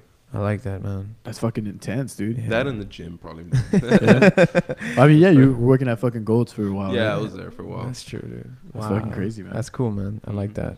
Now, did like as you were coming out of like this whole addiction life and everything, did exercise play like a huge part for you in helping you get out of that? Yeah, it did. But I always exercised even when I was on drugs. Oh, okay. I don't know why. Okay. Like I think it has to do with like my parents. They kind of like molded me with this very superficial mentality that I had to have a good body growing up or whatever. Word, okay. And I realize that now I don't give a shit, man. I could be 300 pounds. I wouldn't care. It's really what's in here and what's in here. Yeah, what matters. But back then, I mean, I would work out every day and stuff, and it was all superficial. And once I got into the drugs and stuff, I just kept doing it, and little by little. Were you like in sports or anything growing up? Actually, I wasn't. No. Like I said, I was just a roadie in high school with the mariachi and stuff. Crazy, dude. So, damn, that's pretty fucking wild. Like, yeah. I did not know that about you, dude. That's dude. And I remember like seeing you like here and there on social media, like looking fucking jacked. And I was like, damn, Josie, you fucking out here for real. Well, I mean, getting sober does help a little bit. So when you stop drinking and you stop doing drugs, so your body does get healthier. And honestly, like weed is all you need. Because I mean, weed is all you need. Weed is all you need, man. You smoke weed, it helps you recover. It makes you hungry, so you can get those calories in. And I mean, like, there's no excuse not to grow if you're smoking weed. Yeah. But if you're doing other stuff, and I mean, staying out to 6 a.m, getting drunk. Understood. Yeah, you're not gonna see results. Now, so you're off all substances except for marijuana. Exactly. That's crazy. Okay. Did you ever dabble with like psychedelics or anything like that? Yes, I did. In fact, I started the first time. Well, no, the last time I took LSD was in January of 2018, and that was the last trip that I went on, last psychedelic trip, because that was the trip that I just locked myself in my room and I had to really dig deep into my mind. I didn't go out and party. I didn't go out and do anything. It was just like one of those reflective highs. Yeah, where you just fucking let's talk to these demons and see what's going on. Like get those demons straight on. Yeah. After that, I haven't done anything ever since. Just marijuana. Wow, dude. Do you practice like any sort of like I guess like mindfulness or meditation when you're high or anything like that? Not really, dude. No? Honestly, I just get high and Just that's it. chill. Yeah. Relax. Make music. Make music. Read. I got really into reading a lot. Okay, badass. What are you reading? Honestly, just a bunch of textbooks. Okay. I'm really into science and history. Okay. So I just read whatever I can find. That's pretty cool. That's pretty cool. Yeah. I don't have like specific authors that I know. Some people that I like this author and this yeah, author. this author. That with author. me, it's just, I go to the bookstore, whatever I find on Einstein or whatever, just get a book on that. Fuck yeah, dude. That's cool. That's fucking wild, man. Like, fucking DJ music, Einstein, history and science. Like I'm fucking, because we've never ever gotten that deep into that conversation before. It's always been like, hey, what's up, bro? Hey, what's up? Yeah. Like whatever. But I mean, I'm kind of a very introverted person, so I whenever I go out, I'm not that outgoing. I'll just kind of like do my gigs, talk very little, and then we'll do our thing. Deuce. Yeah. Peace out. Yeah, dude. Every time I get out of my bubble, like, because I'm the same way, but if I get out of and I get that hyper mode where I'm just saying hi to everybody, everything. Hi. You're like Demi, dude, just fucking under. Yeah, dude. I'll like when I get alone, like when I become alone, I start thinking like, fuck, like I wonder what people think I'm weird, and then I get on this fucking weird ass like trip, like I'm just like, I think I was being too like, I'll judge myself and give myself bullshit, like it's so weird, dude. But yeah, I'm so fucking I used to be like that, but honestly, with all the drugs that I used to do, it did scar me a lot, like socially, because of all the stuff. I mean, I couldn't people didn't know that I would go sleep behind a dumpster after a set. So like I always kind of kept my distance just so I wouldn't be embarrassed by what other people would think of me. Oh, this guy's a fucking druggie or whatever. Yeah. But I mean, it is what it is, man. No lie. Yeah.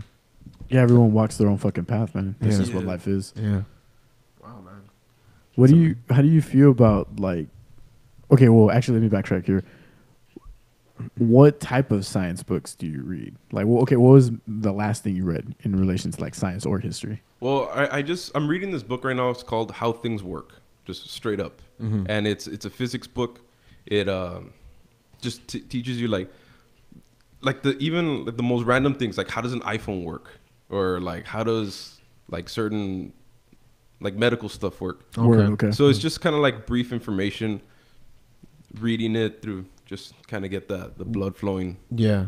Okay. I feel like you're kind of just like knowing shit for the sake of knowing shit. Yeah, I don't really study anything particular. I just kind of like to have, because once you have such a big knowledge, you start putting all the pieces together, and you can really, that's really how you get woke. You don't really need drugs to get woke. You just need books to get woke. Yeah, understand. That's true. Yeah.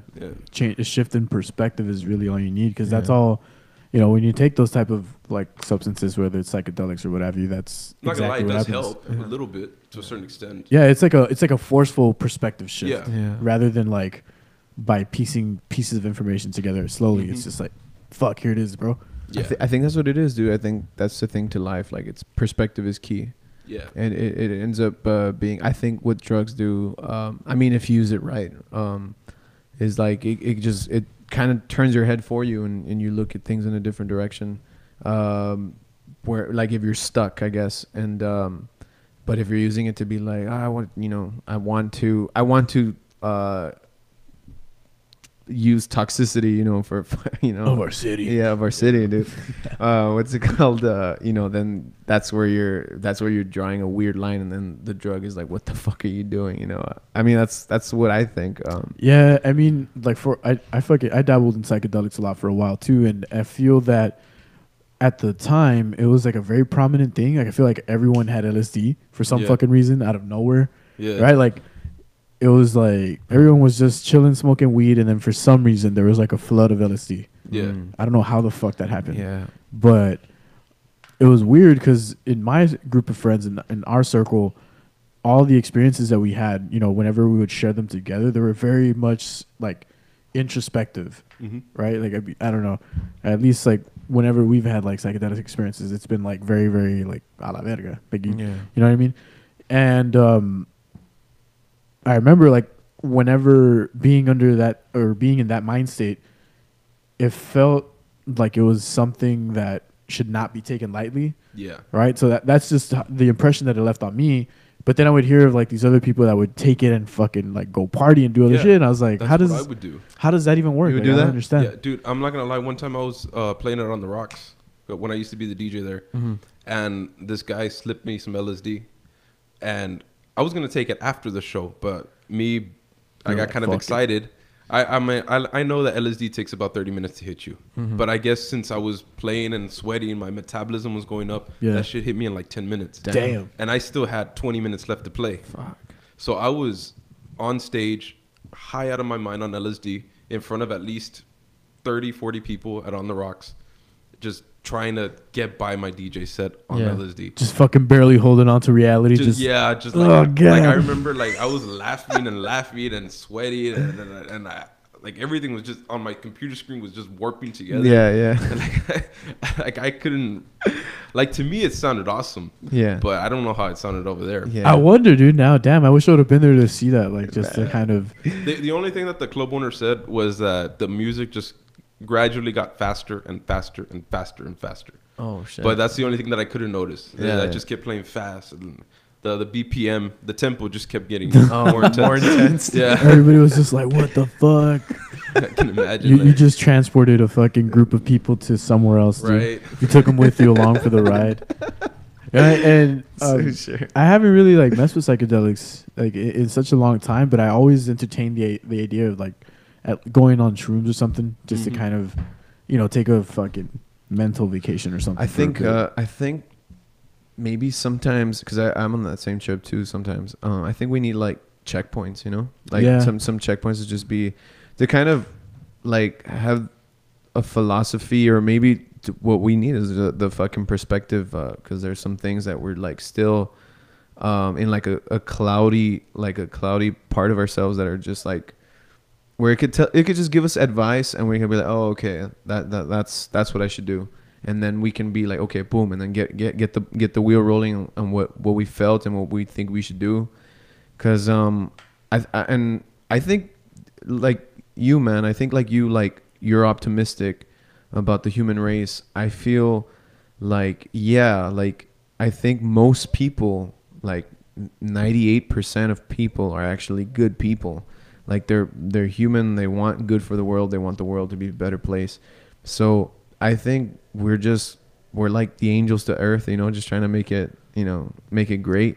And I feel like drugs would do that for you. Drugs would be like, get high, kids. No, I'm playing. Don't get high.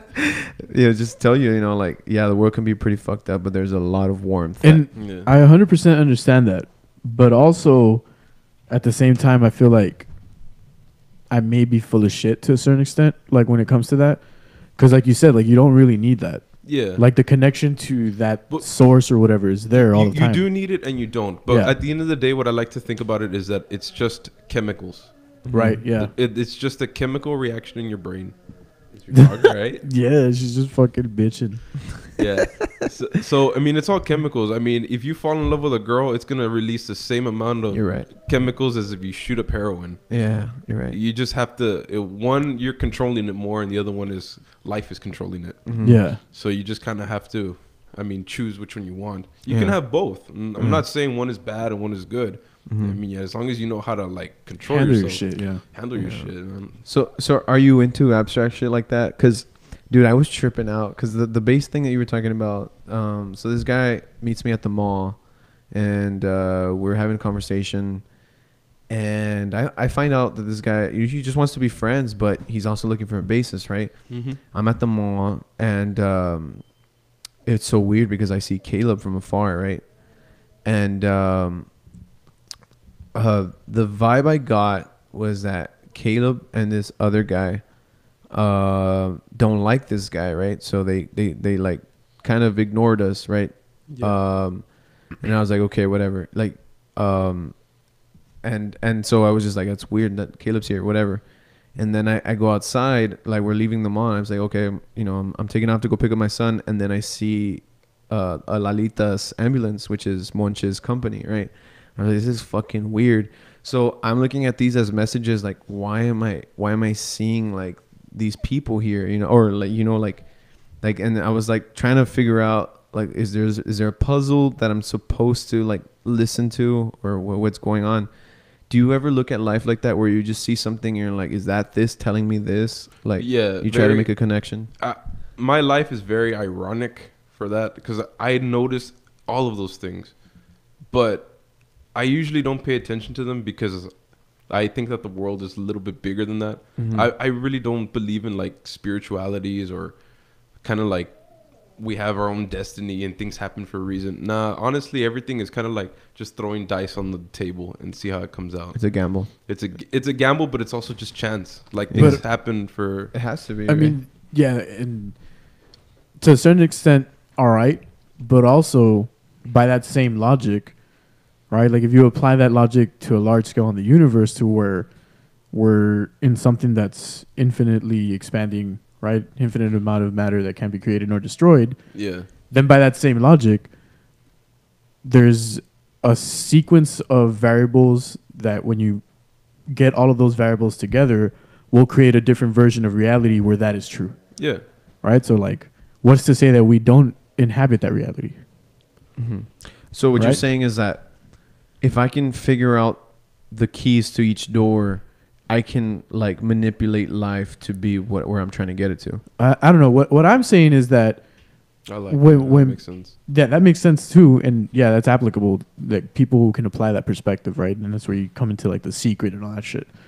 But what I'm saying is that what I find interesting, because I'm on the line between, does such a thing as spirituality exist, or are we purely like a materialistic entity, right?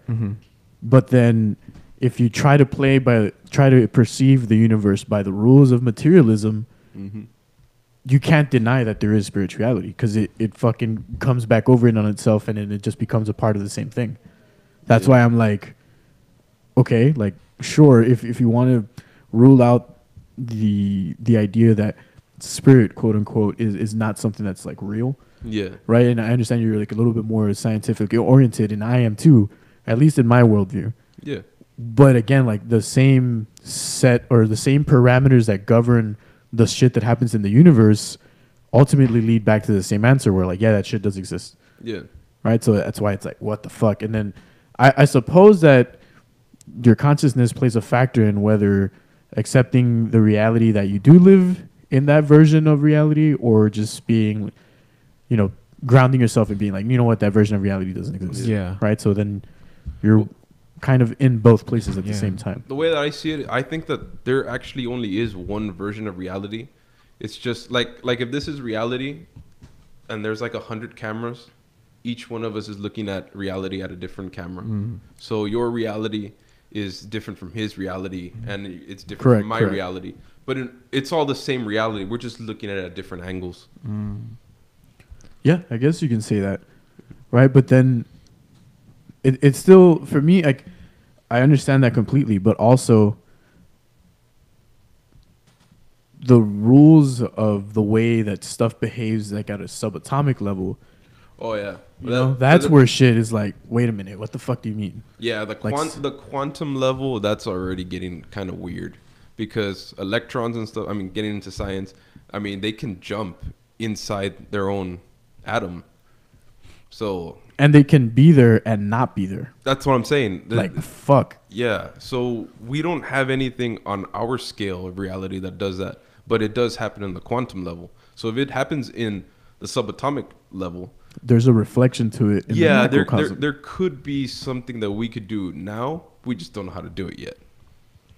Yeah, and I don't know. Like I feel that that topic kind of shit creates like instances in whatever this reality is to where there's like parallels that connect to, you know, like quote unquote future timelines or past timelines, right? Because if you really think about it, time is more cyclical than it is linear. Yeah. So I don't know, like it all just feels like everything's been here before and it's going towards where we know that it's going. Mm-hmm. You know what I mean? Yeah. It's weird. So I was gonna say the I had fucking something right now. I'm so sorry. I was gonna speak and then fucking brain fart. Okay. Let me go check on this bitch. Okay. What do you what do you think happens when like you want to say something and then someone else says something? Like you're gonna like. What do you think that is? Do you think it's just coincidence, or do you think it's happened to me? I know this is gonna sound kind of cheesy, but there was this girl that I really liked from the gym, and there would be random times where I would be driving in the street and I would be thinking about her, and I would run into her in the street. That's crazy. Yeah, that's crazy. And it happened multiple times, and I would always think maybe she's probably thinking of me too, and I'm thinking of her, and that's why. Yeah, our paths keep crossing. Yeah, but that's something that, I mean, it could be in my head. It could be that I'm only noticing that I run into her. I don't notice anybody else on the street because in my mind, I don't even care about anybody else on the street. You're just putting this like tunnel vision. Yeah, this tunnel vision on one specific girl, so that when I do see her, and it might be like maybe once a week or once every 2 weeks. Yeah, like. I completely ruled out the fact that there's hundreds of other girls that I know here in Laredo that are driving, and that I probably could have been paying attention to them and if I ran into them, but I wasn't because I was only thinking about one person. Crazy. So I do feel that like stuff will come into your life once you're ready to see it, because like if you're not really looking for it, it'll just drive right by you. Yeah, it makes sense. Yeah. I mean, it's like. When you're looking for, let's say you lost your shoe and it's in a pile of junk in your house, you're just fucking throwing shit everywhere, and you didn't realize like, oh, you just missed like $10 that you could have probably grabbed, or exactly, like you're not looking for that. Yeah, you finally found your shoe and you're like, fuck, where's my wallet? And then you're like, you lost it in the junk that you were throwing because you weren't even looking for it. Yeah. Damn, that's crazy, man. What about like law of attraction? Do you believe in law of attraction? To a certain extent. Because I do think that there could be some kind of a telepathic thing, but since there isn't really any evidence on that, I don't really put all my marbles in that basket. Yeah, definitely, dude. I'm so like, I don't know. I can't imagine myself just staring at something and being like, I know I can, like it's fucking weird. But I've when I reflect back on my life and like things I've done before it happens, I realized that I was doing a lot of stuff. For instance, when I was in high school, there's this one girl. This is gonna be fucking nasty and gross, but I would masturbate with the image of us having sex and stuff like that. And then like, let me guess, she would text you. Well, there was this one day, dude, at school, like I had her for a class, and she just tells me like, hey, like, can I go to your house tonight or whatever? And she comes over, and that's what happens, dude. And it was just like I didn't think about it at the time, right? Maybe 3 years later, I think about it. I'm just like, I watched The fucking Secret or something, right? And I think about it, I'm just like, I wonder if that's why that happened, because it was just like constantly thinking about that moment. You know? And something like that situation has actually happened to me too, man. I remember, not even in high school, man, probably just whenever, but I just adulthood. Like you'll be like you'll find some girl or whatever, and you're jacking off to her or whatever, and then she texts you while you're doing it. It's like, what the fuck? How the hell does she know? Yeah. How do you know? But that also I can feel you. I don't know, man. I think these iPhones, like they're watching us with the little camera or something. Yeah. They don't actually turn on. Yeah, dude. Well, I mean, they're definitely watching us and shit. Like, They're definitely listening. Yeah, Or 100% listening to us, listening. Yeah. I mean, all the fucking time. Apparently, it says like on your the copyrights for Facebook, or what is it called? The fucking something, right? When you privacy when you sign in or when you make your account, it says like you need to allow businesses to listen to you. Has it ever happened to you when you're like thinking about a song or something, and then you're scrolling through Facebook and you find the video of the song? Yeah. And it's like, wait, how the hell did that happen? That's crazy. Before social media became a thing, it used to happen with like the radio. Yeah, or like with movies or stuff. Yeah. Like you would be thinking about a movie, and then they play it like on TBS that night or something. Yeah. And it's like, whoa, where the There's something going on with waves for sure. I know I had a friend of mine told me that he would be in a dream right while he was asleep, and he'd get like he'll see someone in his dream, and then when he woke up the next morning, he had text from that person or you know, from whoever's texting. Yeah. And it's just like, I wonder if there is a certain like, you know, there's something in the waves that fuck with us, you know, that are just manipulating our lives in that way, you know. Not necessarily actions, but I mean, at the end of the day, yeah, right. But like just your visuals to what you're seeing like in real life, it's weird, man. Has that happened to you? Are you fucking all the time? Yeah, I mean, not specifically with like jacking off thinking about girls per se, but just in general, like where I just finished jacking off right now. Yeah, I just finished jacking off right now. I was thinking about the podcast, and I walked in and there was a podcast going on. What the fuck? No, so like for example, God damn it, can you just open the door to this bitch in? Fucking chief, dude, sir. Hey, come here. Oh, now you don't want to come in. Oh, now you don't want to come in. There she is. Right, that's what I feel is gonna happen. That's why I fucking don't let her in here. I use laptop. I am Lapo dog. Anyways, so, but for me though, like I have my own perception of it to where I have a specific understanding of what the phenomenon is called, where it's just literally the expression of your will that is amplified by your ability to make shit happen. Yeah. Right. So like the ability to take something that is a thought and make it happen, whether it be through like an actual I'm gonna do it, right? Like for example, if you want to think about it in terms of like in the creative mind sense, you have like a feeling to where you feel that there is a song in that feeling, and then it just starts becoming the song, right? Like so you're able to fucking make it something. Makes sense. Yeah. Now, like in the way that I feel that corresponds to human interaction with reality, again, if we choose to believe that we're governed by the set of laws that have been established and accepted by the mainstream scientific community, then there's like a fundamental relationship between our ability to project our thoughts into reality and kind of shape what we want to happen. Right? Now, I that's kind of like a rough version of it. Obviously, like in my mind, I can show it to you, but like I fucking can't show you my mind right now. But yeah, man, I feel that it's like fundamentally, if your mind creates thoughts, right, and thoughts are like neurochemical electrical signals that traverse back and forth through your brain. Then whenever there's like any form of electrical current, however minute it may be, it projects a specific magnetic field out into the world, right? Yeah. So if your brain and your heart both run on like electrical magnetic currents, then there's like a biomagnetic electrical field that's around your body, right? Yeah. So in turn, like when you have thoughts that are backed by powerful emotions, you know, you're able to manifest certain things. Right. So again, that's just my perception of what it may be. That makes sense. So like, would that be part of like one time I thought, let me put a fucking like a banner over the bridge, and like in my head, right? Like if I put a banner over the bridge, people will see it, whatever.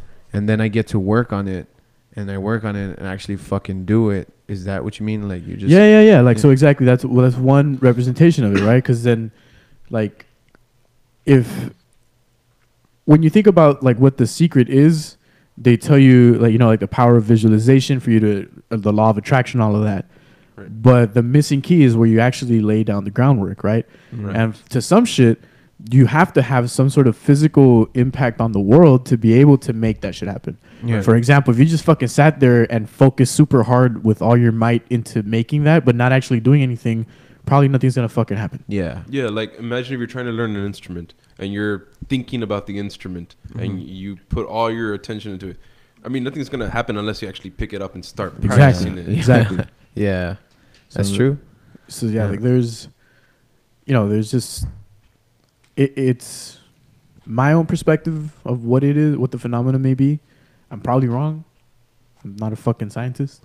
You have to set yourself up for it. Yeah. It's kind of like, let's say if two lions or dos leones, let's say you guys really, really want to play at Warped Tour or some kind of a big festival like that. Well, I mean, you can think about it all you want, but unless you guys actually come together, practice, and put the time to make it happen, make the phone calls and all that stuff. Yeah, you got to put in your own effort, and then you'll be able to for sure to get what you want. Yeah, makes sense. But if none of you guys are even playing, if you're just sitting on your asses smoking weed, you guys are never gonna play Warped Tour.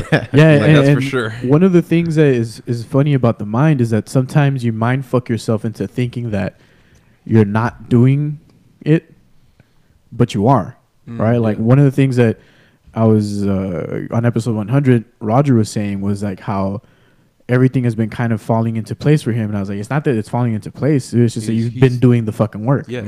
But it just because it doesn't feel like work, you feel like you're not doing shit, and then next thing you know, you have the most successful fucking open mic in Laredo. Right? Like it's not just that. Like you've been working hard on your craft. Yeah. You know, you've been able to connect with the right people and build those relationships, and because of your craft, all of this is coming towards you. Yeah. Right. So that's exactly. In the same sense where like you might meet like-minded individuals that have, a path that's outside of what is the ordinary, right? Like whatever, all of us are trying to do something that's completely different from going to school, getting a degree, fucking having a 9 to 5, all that. We're all trying to do the same thing to a certain respect, right? Yeah. So naturally, like other people that are like us are gonna gravitate towards us, or we're gonna end up meeting them. Yeah. Because that's just where you're projecting out into the universe, and the universe echoes what you put out into it to a certain extent, right? So there's that. Yeah. Or I'm full of shit and I don't know what I'm saying.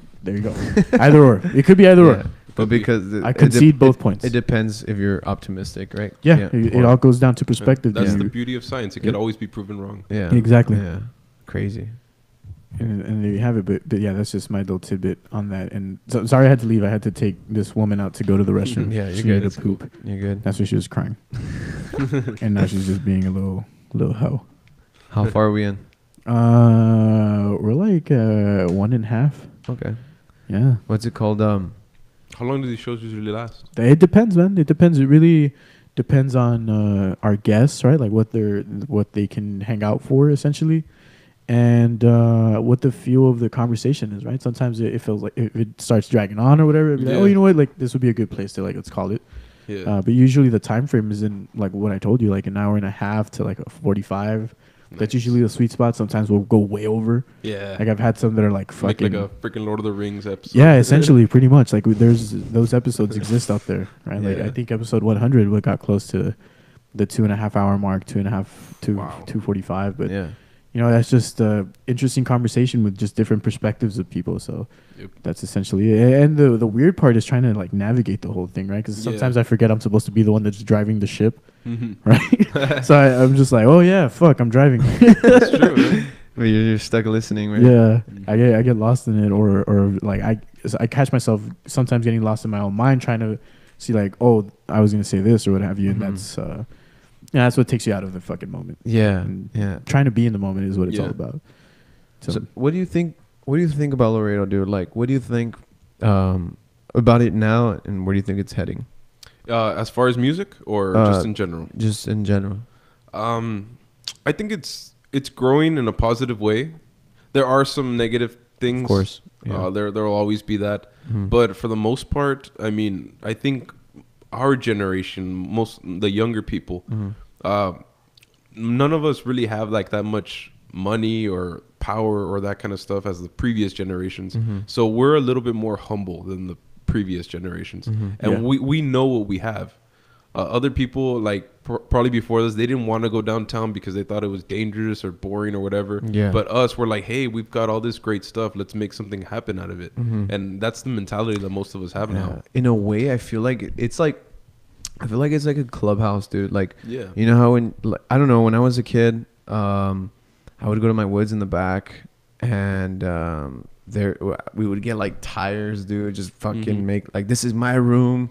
And like, you know, we're gonna like, I don't know, we're kids, right? Yeah. Just using our imagination and shit. And yeah, I think that's what we're doing. We're just building with whatever we have. Like, we're just fucking like, this is the spot. We're gonna try to make this like downtown area just a fucking place to hang, because fuck, we wish we could have that. And like, fine, it's not so what's the word, gentrified with, you know, fucking big ass windows and skyscrapers and you know, all this bullshit that we can't afford.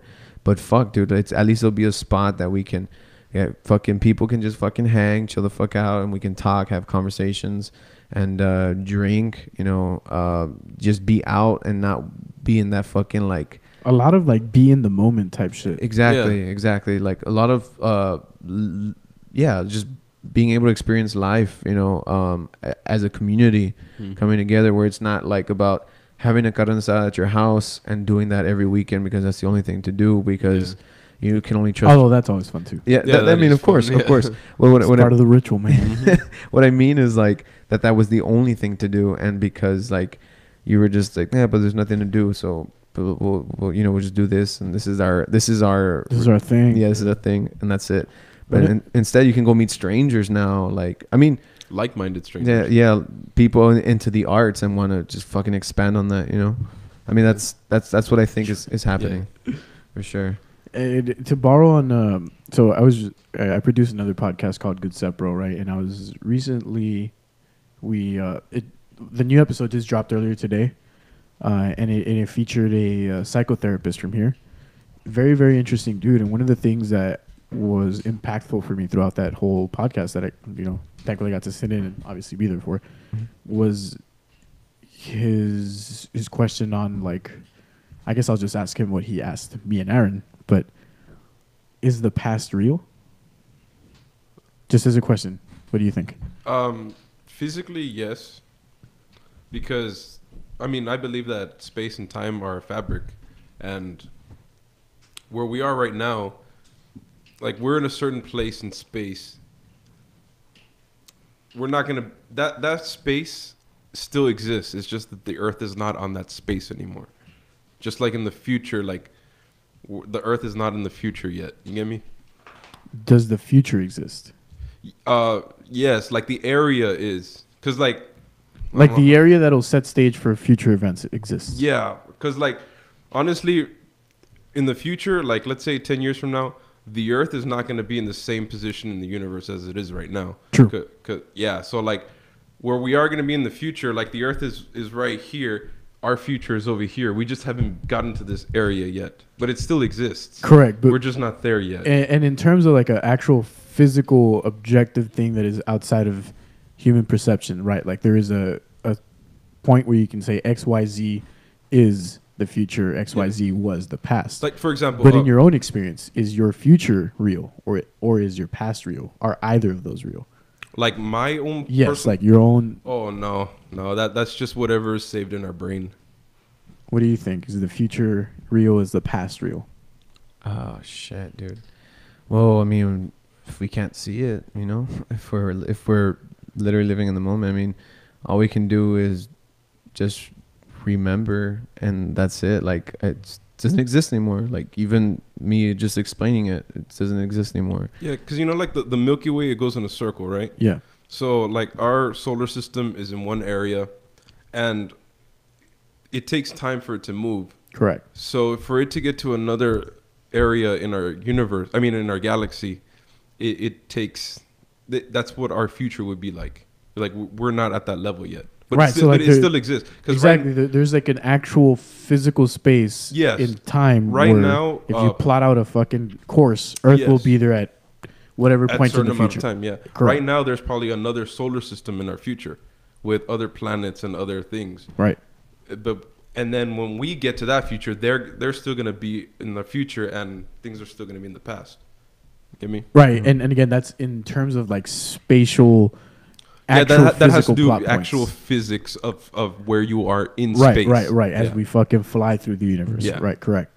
Now the question is like where you've been, the life Yeah, you led. That's his explanation that's for something it, yeah. different. That's subjective to whatever's in my correct, mind. and it's more like a psychological approach. Yeah. And his answer to that was like, no, like neither of those are real. The only thing that's real is here and Is now. right now.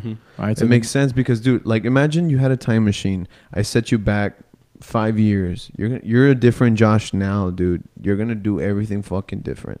You know, Definitely. Yeah, So, and if you did that, if you go back 5 years, you would end up actually just floating in space because the Earth is not in the same position as it used to be. That too. Yeah. Yeah. So that's 5 what years was. ago, That's what yeah. I was trying to say. Like, Oh yeah, and I completely understand that. I Yeah. understand exactly what you're saying. And I guess I should have premised the question with like as a psychological thing. Yeah. But anyway, so like he went on to explain like what his understanding of what like both anxiety or depression is, which is like something that a lot of people in our generation deal with, right? yeah, Where people that experience anxiety tend to focus too much on future events that they really don't have any control over, right? And live there. They Yeah. live in the future as opposed to living in the here and the now. but they're living in the future in their own head. Exactly. Yeah. Their psychological projection of They're what not they physically in the future. correct, because then they'd Yeah. fucking be some wizard and I'd be like, give me the Exactly. secret. Yeah. Give me the Some fucking Doctor secret. Strange shit. Yeah. Fucking the Eye of Agamotto, bro. Yeah, dude. But so yeah, so like his explanation for anxiety was like where you're constantly psychologically living in future events that are constructs. They're not really Yeah. there. And then his It explanation. could. I mean, Yeah. Like if a certain series of variables plays out correctly enough, Yeah. that situation will arise, right? Mhm. You don't always have control over all the variables, so that's what fucking causes that anxiety. Understood. Exactly. You're Now- not in control. Yeah, and then the people that are experiencing depression are people that live in the past, Right. where they Yeah. can't break away from whatever experience it was that caused them to stay there in the first place, right? And so one of the reasons he had brought this up is he spent a lot of time with fucking Buddhist monks at one point in Tibet. And so his explanation of those two things of anxiety and depression stem from practicing mindfulness a lot, or being able to bring your consciousness into the moment that you're currently in, the present, the here, the now, right? And if people practice that, again, this is all his words, and you can go to the fucking podcast and listen to it. He does a way better job of explaining than I am. But if if you're able to practice mindfulness and be in the here and the now, he feels that like a lot of people that struggle with those types of psychological disorders, anxiety, depression, amongst a wide variety of other things, a lot of that would stop. Yeah. That's actually like the fundamental of meditation, is just Correct. being in the now, trying not to be in the future or in the past. It's just kind of like okay, right now we're in a room with 3 people And a dog. and a dog and a bunch of microphones. Like, this is our reality right now. Right. We're making a podcast. Right, exactly. All 3 of us agree on that. Yeah. Yep. Yeah. But if I'm here thinking, oh, we're making some Hollywood movie, and you guys thinking, no, dude, it's just a regular podcast. Well, then that would be like my perspective that Of is a the little situation, bit, yeah. that's just a little bit off. You get me? Yeah. So as long as everybody can come to terms on one solid thing, that's when things. That's crazy. That's dude. when things can flow more smoothly. And you think people who just fucking are like usually like living in the moment without meditation, you think it just comes naturally to them that they can be like, fuck that, like I have no control, like so fuck that, like Probably, right? Like there's some people that can be at that state of mind without even having to know that they're there. When we get there, as people and fucking. And one of the interesting things, right, like as a part of a study that was conducted that analyzed like the actual anatomical structure of people that were Tibetan monks versus just like your Joe Schmo person, right? Yeah. Their prefrontal cortex was a lot more engorged in the people that would actually practice mindfulness and meditation a lot more versus not. Because the neurons grow. Yep, exactly. And like that part of the brain is associated, if I remember correctly, with what he was saying, with like joy, empathy, and there's one fucking other emotion attached to that, but completely forgot what it was. Check out Good Sepro, episode 4. Going back to that reptilian mindset, some people that use other parts of their brains, they'll develop that, and they won't develop what you were talking about, the frontal cortex. And that's why some people, like, let's say a kid who has been in an abusive family for a long time, there'll be certain areas of his brain that will develop differently than kids that weren't abused. Wow. And right.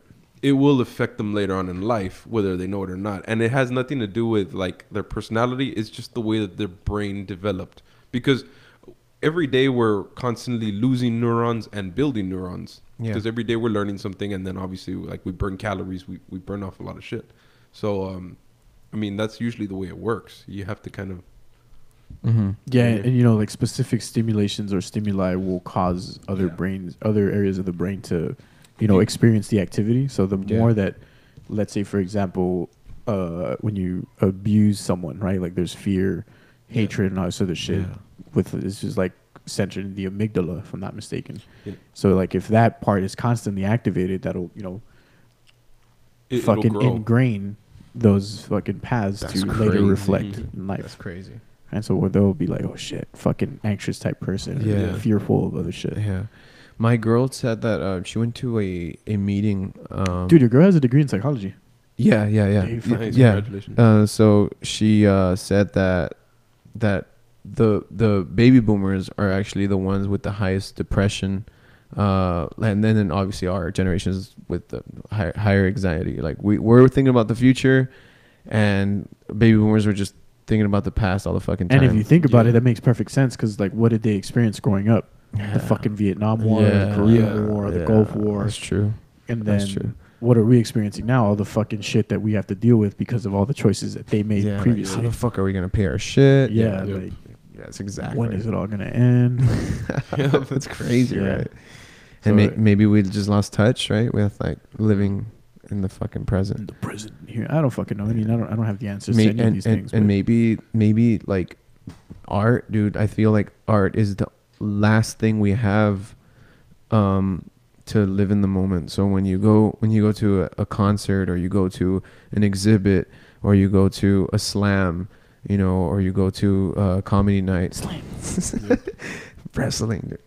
But what's it called? Like if you go to these plays let you live in the moment, because you're paying attention to a joke, or you're paying attention to a solo, or you know a breakdown, or you're paying attention to the words of the poem. To the words of the poem. You're just in the fucking moment, and you're not thinking of like, what is he gonna do next? You know, like, or you're not thinking of like, oh, that was cool what he did, you know, 10 seconds ago, like, or whatever the fuck, you know. You're just fucking there. And I think music or art, I'm sorry, I'm just art in general is just the last thing we have. I feel like there's nothing else, even a movie, like, can make you be there.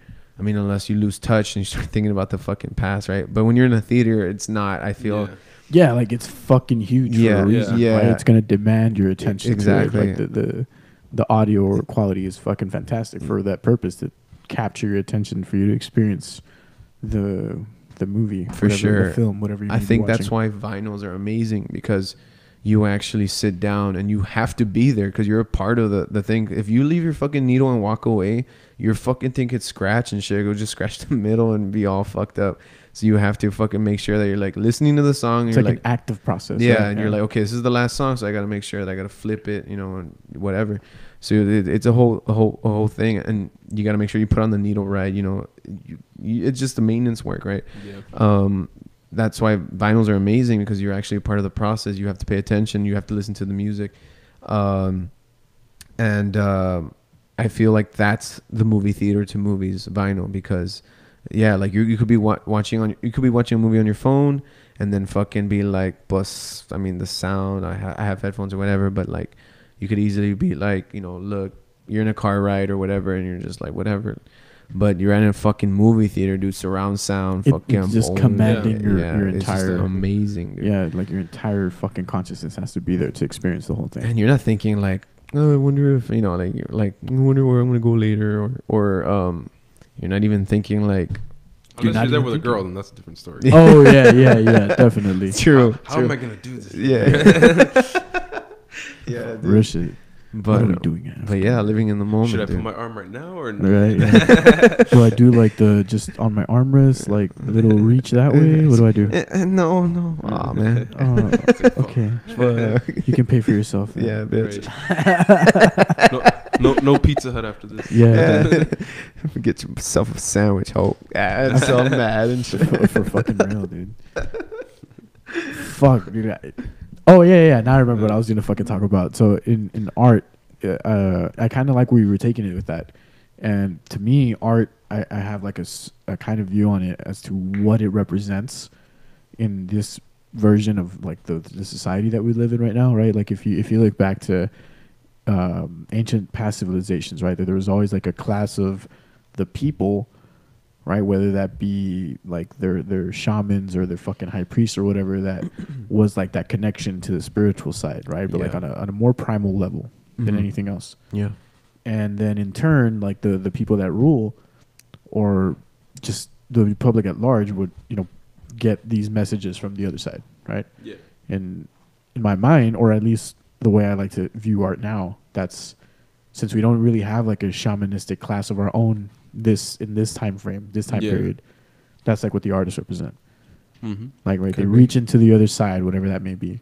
Yeah. Like the creative space, the fucking muse, the source, whatever. And they come back with like little pieces of, just real meaningful shit, right? And it's not always the case for every artist, right? Because you can put on a fucking pop song and be like, I don't fucking feel anything. But then there's that one song, whatever it may be, whether it's like a fucking classic Led Zeppelin song or something, or like, some, I don't fucking know, some Enter Shikari shit, or like in my case, where I'll listen to like some Kanye shit. Yeah, some fucking Dos Leones shit, dude. And that one piece of art, again, is able to put you in a moment. And in that moment, whether it is the exact thing that the artist wanted to convey or not, you're in that space to where you feel that source coming through. Right? So like that's how I kind of view art, to where it's like you're a connection right, man. to the other side. I completely agree. I think like think about it, dude. If you think about a church is nothing without music, dude. Like a priest saying crazy ass shit and like doesn't have music to back him up. Think about like for instance, black churches. They got that fucking soul organ on there. Fucking, they got the choir.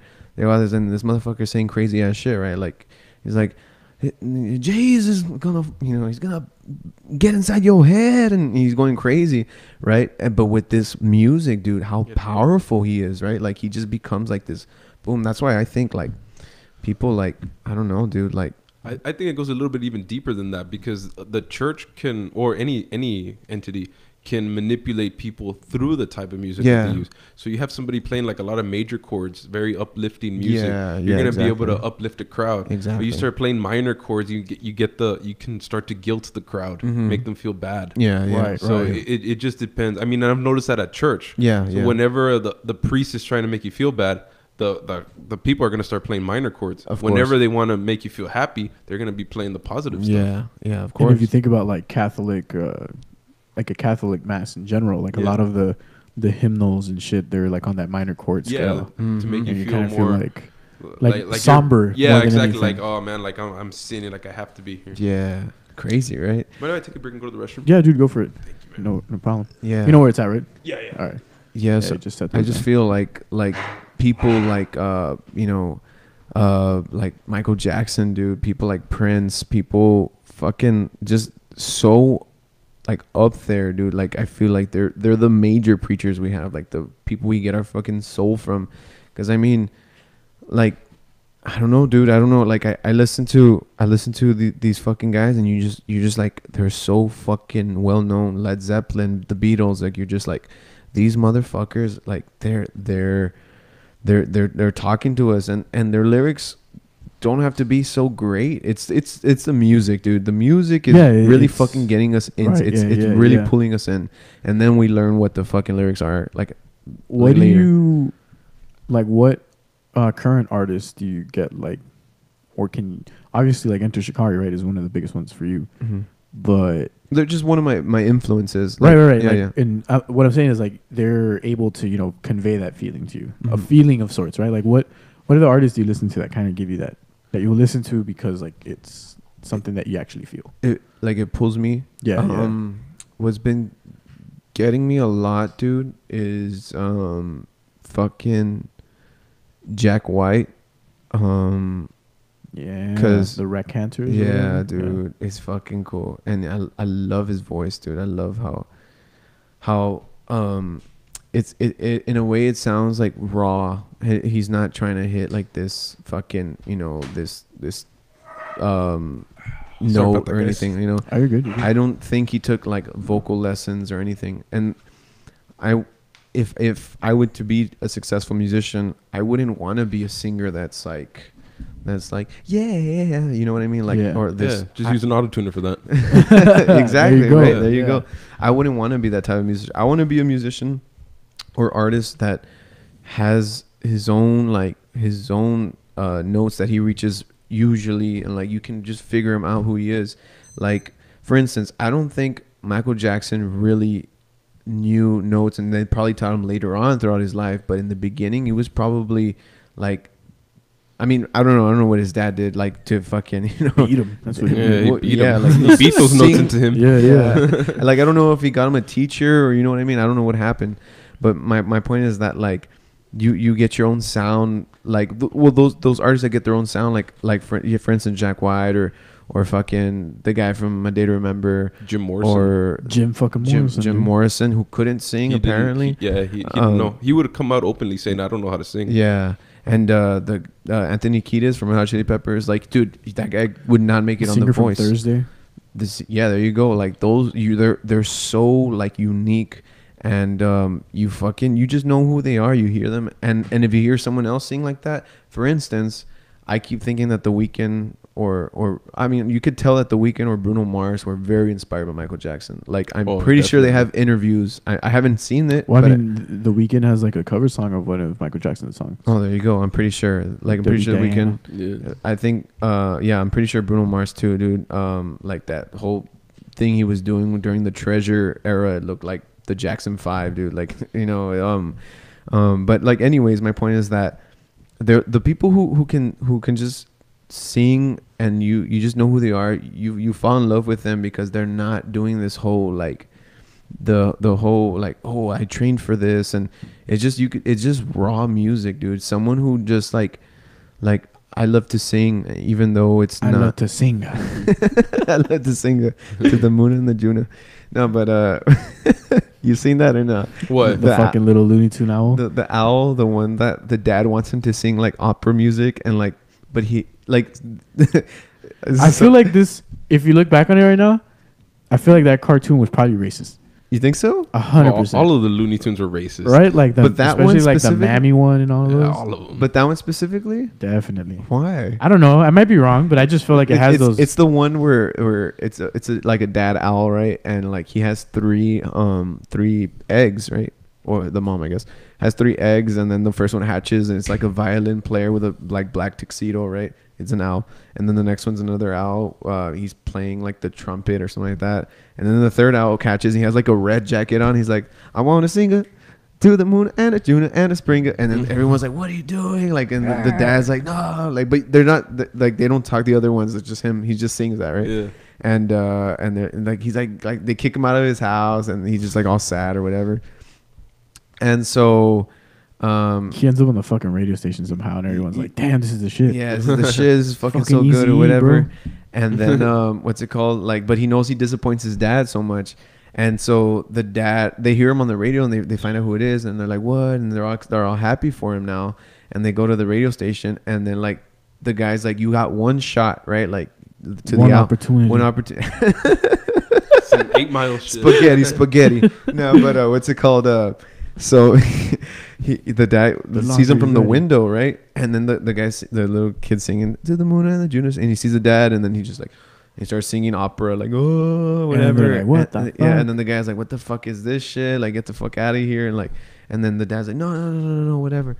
And then like I don't remember exactly what the end happens, but then they let him sing again, and the dad approves of him. and then it goes on. But you've never seen that one? I've never seen Really? it, but it sounds interesting, Yeah. and it's relatable because I mean, it. Sometimes your parents can probably be your biggest haters. downers. Yeah, your biggest haters, for lack of a better term. That's for crazy, sure. right? Yeah, yeah. You pretty much have to just say fuck, Fuck it, fuck you guys. Like at least, especially if you according come to your opinion. Yeah, if you come from a family that comes from music, and they'll support you until you become better than them, and then they'll start hating on you. You think so? I know, because it's happened to me with Damn, a lot. I have a lot of musicians in my family, and as long as you're like learning and they're still kind of above you, they'll still kind of like yeah, like they'll look down on you. But the minute you become better than them, he can't do this. Oh, he's this. Oh, that. No, he can't. Yeah. It changes, and I think that has to do with fear, probably. I mean, yeah. They're more than intimidated by the new generations. That's crazy. They think, oh, I was this back in my day, but the new ones came up. Yeah. You know, at a point, I guess I'm surrounded by so many creative people, positive people too. Like my friends and everything, they're usually positive people that love to laugh with me, and then they're in their own arts, right? And it's crazy because I always think that all people are like that, right? Like, and I'm like, how are we gonna build shit when we're, like, how are the fucking roads gonna get done? Who's gonna be? But I forget, dude, that there's other people out there that are that love making wood, and even though that's an art too, but like being craftsmen, they love to be mechanics, they love to be, there's just some people interested in other things.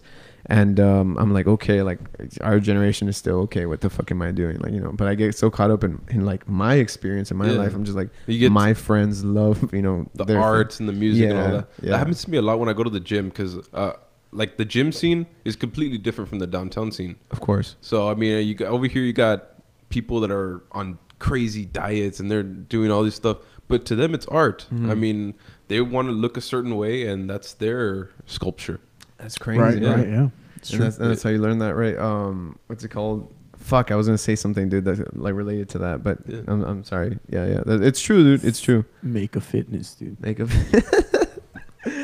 I mean, because like you see bodybuilders and they say like, dude, how the hell can you be like in a music studio all day, like playing all these stuff? How the hell can you even figure out all this stuff? True. Like most people. I mean, there are some people, but most people won't know that because of the stereotype.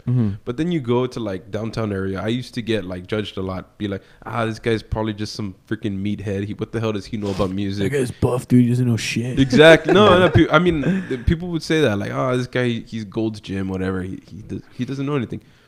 After you start really getting into it and start talking to people, other musicians, then the curtain comes down, basically. Yeah. It's crazy, right? How like these random assumptions come up, like, and then why does it have to be negative? Like, I don't think you look at someone usually and be like, that guy's probably a cool guy. Like, I mean, based on their fashion and everything, you judge them. Like it's so strange. Like you're like, I mean, I don't know. And then by facial features. I mean, you see a guy that has got like a scar or something. Yeah. You're like, oh, he's probably a bad guy. Yeah. He's the nicest guy in the world. It's Sub-Zero. Yeah. He'll probably freeze you. But yeah, you're right. He probably just fucking fell and he's like fucking random shit. But just don't judge a book by its cover, man. It's crazy that like something that they tell you like as a little kid, so fucking cliche. It's so like, dude, and you're just like so stupid, but like you're just like society does teach us to judge people by the exterior.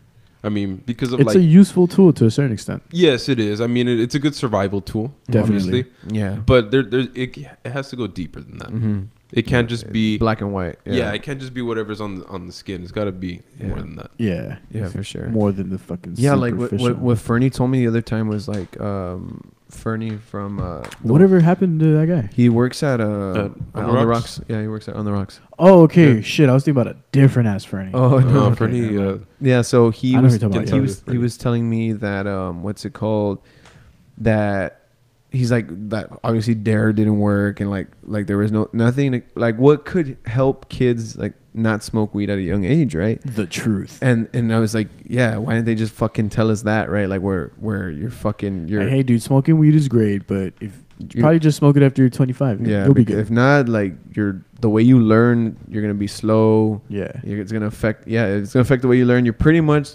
gonna be as smart as you could be. You're gonna be a little bit more stupid than you could be. You know, like, then that would. But it's great though. But you can always catch up. No, because I mean, when I was in high school, I didn't do shit except drugs, and I fried my brain. Yeah, so did I. Yeah. But little by little, once you get sober, you start reading. You can build your brain back up. And you can get your intelligence back. So, I mean, you could have done a lot of drugs back then, but it doesn't mean you have to be stupid forever. Yeah. Right. Like, you can always. It's just like a fat person. I mean, you must have weighed 300 pounds, but you go to the gym, you lose all that stuff. I mean, you're a new person now. Yeah. Right. The human body can always change, whether it's the mind or physical. Yeah, for sure. It's the access to information that fucking, can make you a different person. But yeah, I mean, like, I smoked a lot of weed during high school, but still like read a lot and shit too at the same time. True. So yeah, it's like whatever. Yeah, I guess if you're not doing anything and smoking weed, played a lot of video games too, though. Yeah, for sure. Unfortunately, a lot of people do that. They'll. I mean, most people will not smoke weed and open a book or pick up an instrument or pick up a paintbrush. Yeah, you're right. Most people will turn on the PlayStation. Will pleasure themselves, and turn on Pornhub. And what I mean is that like like just do shit that's pleasurable. It's not necessarily conducive or productive. Yeah, and then go get a bag of chips. Yeah, and that's me. I'm not productive when I'm high. I'm not productive, but I will be creative. Like I'll start like I'll use it to create a song or whatever. Yeah. But if I need to perform that song or if I need to record the song or whatever, I need to be sober. Like, or if I need to structure it or whatever, I need to be sober because I just get lost, That's interesting. I'm actually the opposite. Really? I have to be high for all of that stuff. Wow. Because if I'm too sober, I overthink and I do it too much. I feel like when I make music and I'm high, it comes naturally. Yeah, like it's more about the feeling of it versus the thought of it. Yeah, right? because then I start thinking, how does this scale go, or how does this go, and I'll start thinking about it too much, and then I might miss a note, and that'll screw me up. But if I just get into the groove and just kind of, and even if I miss a note, if I'm in the groove, I might like be able to bend that note and make it into something new. Okay, yeah. So like even then, like the creative process will still keep going if you've got a very loose mindset. Yeah, you're right. I got high accidentally a week ago. No, 2 weeks ago. We played. No, sorry, a week ago on Friday. We played at the downtown Draft House just on the porch on the front, and a guy, he's like, "Hey, you want to hit?" And I was just like, "Is it weed?" And he's like, "No, it's crack." I smoke it. And he's like, "It's a hybrid." I was like, "Oh," because I asked him, I was like, "Is it dro?" And then he was like, or I don't know. I think I said it was a weed. He's like, "No." And then I'm smoking it, and he's like, "It's a hybrid of sativa," and I don't know what the fuck. I'm like, that's what I was fucking asking, you know? What I mean? And I'm like, "Oh, dude, it's indica dominant." And this is like 10 minutes before our show, and I'm like, "Fuck, dude, I'm gonna be fucking high. I don't know how I'm gonna react or whatever." And then it's like I was taking a big hit. I give back whatever. I'm getting fucking high, and then there was this part where we were like, "Let's just start jamming, right?" And dude, I fucking went off on the piano. Like I was fucking like all over the place, but in a good way. And I was like, "Fuck, that was great." But you had 30 arms all of a sudden. Yeah, dude, I was just like, I was fucking soloing, and I know that the guys were responding towards it in a good way because they let me take the lead melody for that. Like they were just like, kind of like on the backbeat. Putting a backbeat on it. So I was like, "Fuck yeah!" And what's it called? I don't know about the whole performance though as a whole, like the whole set. I don't know if I did good on vocals or what, because I couldn't hear myself anymore. And I could hear myself, but everyone couldn't hear my vocals or what. Well, at least the band. They're for the main. Yeah. Well, just the band. And like they're like, "Dude, I can't hear you." And I was like, "I can hear myself perfectly. What are you talking about?" So then I put it up all the way, and like now it's so loud for me. So I'm just like, "Fuck!" Like I can't even tell what's going on now. Yeah. But no, that happens. That does happen. Like it will sound good for the crowd, but for you, it might not sound good, or vice versa. But at that point, you kind of have to like stop using your ears and start using like your eyes, and it becomes muscle memory, because even like. The piano, obviously. You know where your fingers are supposed to be. You know what notes. Yeah. But even if you might not be able to hear it, you can still kind of get that thing going. It would be that fucking I forgot the fucking guy's name. The guy who cut off his ear as a gift. Van Gogh. Oh, Van Gogh, yeah. Yeah. He it probably wasn't him. I'm probably being a fucking idiot. There was a pianist who he started going deaf, but he remembered his keys and he heard it in his head, so he just played it and he was still fucking good. Yeah. Wasn't Beethoven deaf? Was it? Yeah, Beethoven. It was Beethoven. Right? I don't know. Or Bach or one of those. Yeah, either Beethoven or Bach. One of them with the B. Beethoven was apparently like the pop star of classic music. Like he was like the. You know what someone told me the other day that I thought was fucking crazy? What's up? That this guy or I don't even know if it was Bach or Beethoven or may have been some other composer. Mozart. Maybe that they were like they're the top three that everyone talks about. Yeah, exactly. Those are the only ones that I can name. So fuck. Yeah. Fuck you, dude. Yeah. I wasn't born back then. Fuck it. Yeah, I study it. Kanye. What's up? Kanye. Nah, but 6ix9ine. No, but the crazy fucking thing about this is that this guy like wrote the fucking music for like a whole orchestra. Yeah. Without it having any of the instruments present. That's fucking ridiculous. I can. Oh, you know what? Who the fuck was telling us about this? I think it was Rick, where he was like, you can imagine what notes you're writing, and you can hear them in your mind. And I was like, well, I don't know how to fucking do that. That actually goes into like what we're doing today with the DAWs, because I've actually heard of some DJs that are deaf. They can't hear their songs, but the fact that they have a computer screen where they can really map out and really construct their entire song, channel by channel, like. To somebody else that can hear it, it sounds perfect, even though you can't hear it. But you know the math and the algorithms and all that stuff to really put it together. You have to use your other senses. Yeah, you do. You got to use your eyes and your fucking imagination, dude. Wow, that's fucking crazy. How does someone that's deaf imagine music? Right. I mean, I'm pretty sure if you're born deaf, that must be tripped out. Yeah. Right. Yeah. Exactly. I'm pretty sure that's crazy, dude. If you lose your hearing, I mean, at least you still still have remember. like a reference point. Yeah. Right? Yeah. But if you're born deaf, no fucking reference point. And that's the thing. Like, if you can't even hear music from the day you're born, how does one even get inspired to make music? True. That's like saying I want to be a porn director. I've never seen a naked girl. Yeah. Like, how does that happen? Yeah. You put her here. Or like I want to be a fucking speechwriter, but I don't have hands. Oh my god, dude, that's fucking crazy. Plus can't write your feet. What's it called? So, what do fucking people who don't know what music is like have heard music? What do they act like? Dude? I don't think that. I mean, obviously, other than people that are born deaf, I don't think that there is people that don't know what music is. Right, like even if you go to like the Amazon, you pick out a random tribe that's never ever had human contact. They have their own form of fucking music, probably. Yeah, they have like bongo drums. Exactly. And shit, and rain dance. Yeah, that's why I'm like, I don't think that there is such a thing as a human that doesn't know what music is. Yeah. Unless they're born deaf. Yeah. But even then, like they can, I guess, to they still feel vibrations. Feel vibrations, right? Like the tactile senses stimulation is a little bit more. They probably. They probably love EDM music, dude. Oh yeah, it's bass music. Yeah, bass music. You just feel like the. Yeah, for sure. And it's already a rhythm, so they're probably fucking going. Yeah, they feel the rhythm. That's crazy, dude. Feel the rhythm. Feel the rhyme. Yeah, dude, that's crazy. Well, gentlemen, I feel like it's about that fucking time, but plug your shows, my good friend. What's up? Plug your shows. Plug your shit. Yeah. What do you mean plug my shit? Like whatever shows you have coming up. Your music, where to find your music, all that stuff. Everything. I've got... The easiest thing is just go to Google. Type in Sektorfall. You'll find everything. You'll find Reverb Nation, SoundCloud, YouTube, Facebook, Instagram. Everything that I have, just Google Sektorfall. And it's the first 2 pages. And they can always catch you live on Fridays. Yeah, Fridays at Electric Lounge. Except for this Friday because there's a show going on. Yeah. If they have other shows, I probably won't unless they ask me to fill in. But usually it's going to be at least 2-3 times a month at the Electric Lounge. There you have it. Yeah. And future shows right now, I got August 9th. We're doing Back to the 90s. It's going to be all 90s hits. I'm going to start off with a grunge set. Nice. And then I'm going to go off into some 90s hip-hop, some Tupac, that kind of stuff. Cool. And Britney Spears, some pop. Nice. And then we're going to finish off the night with just fucking 90s bangers. From shit. All right. What is love? Yeah. Yes. Fuck yeah.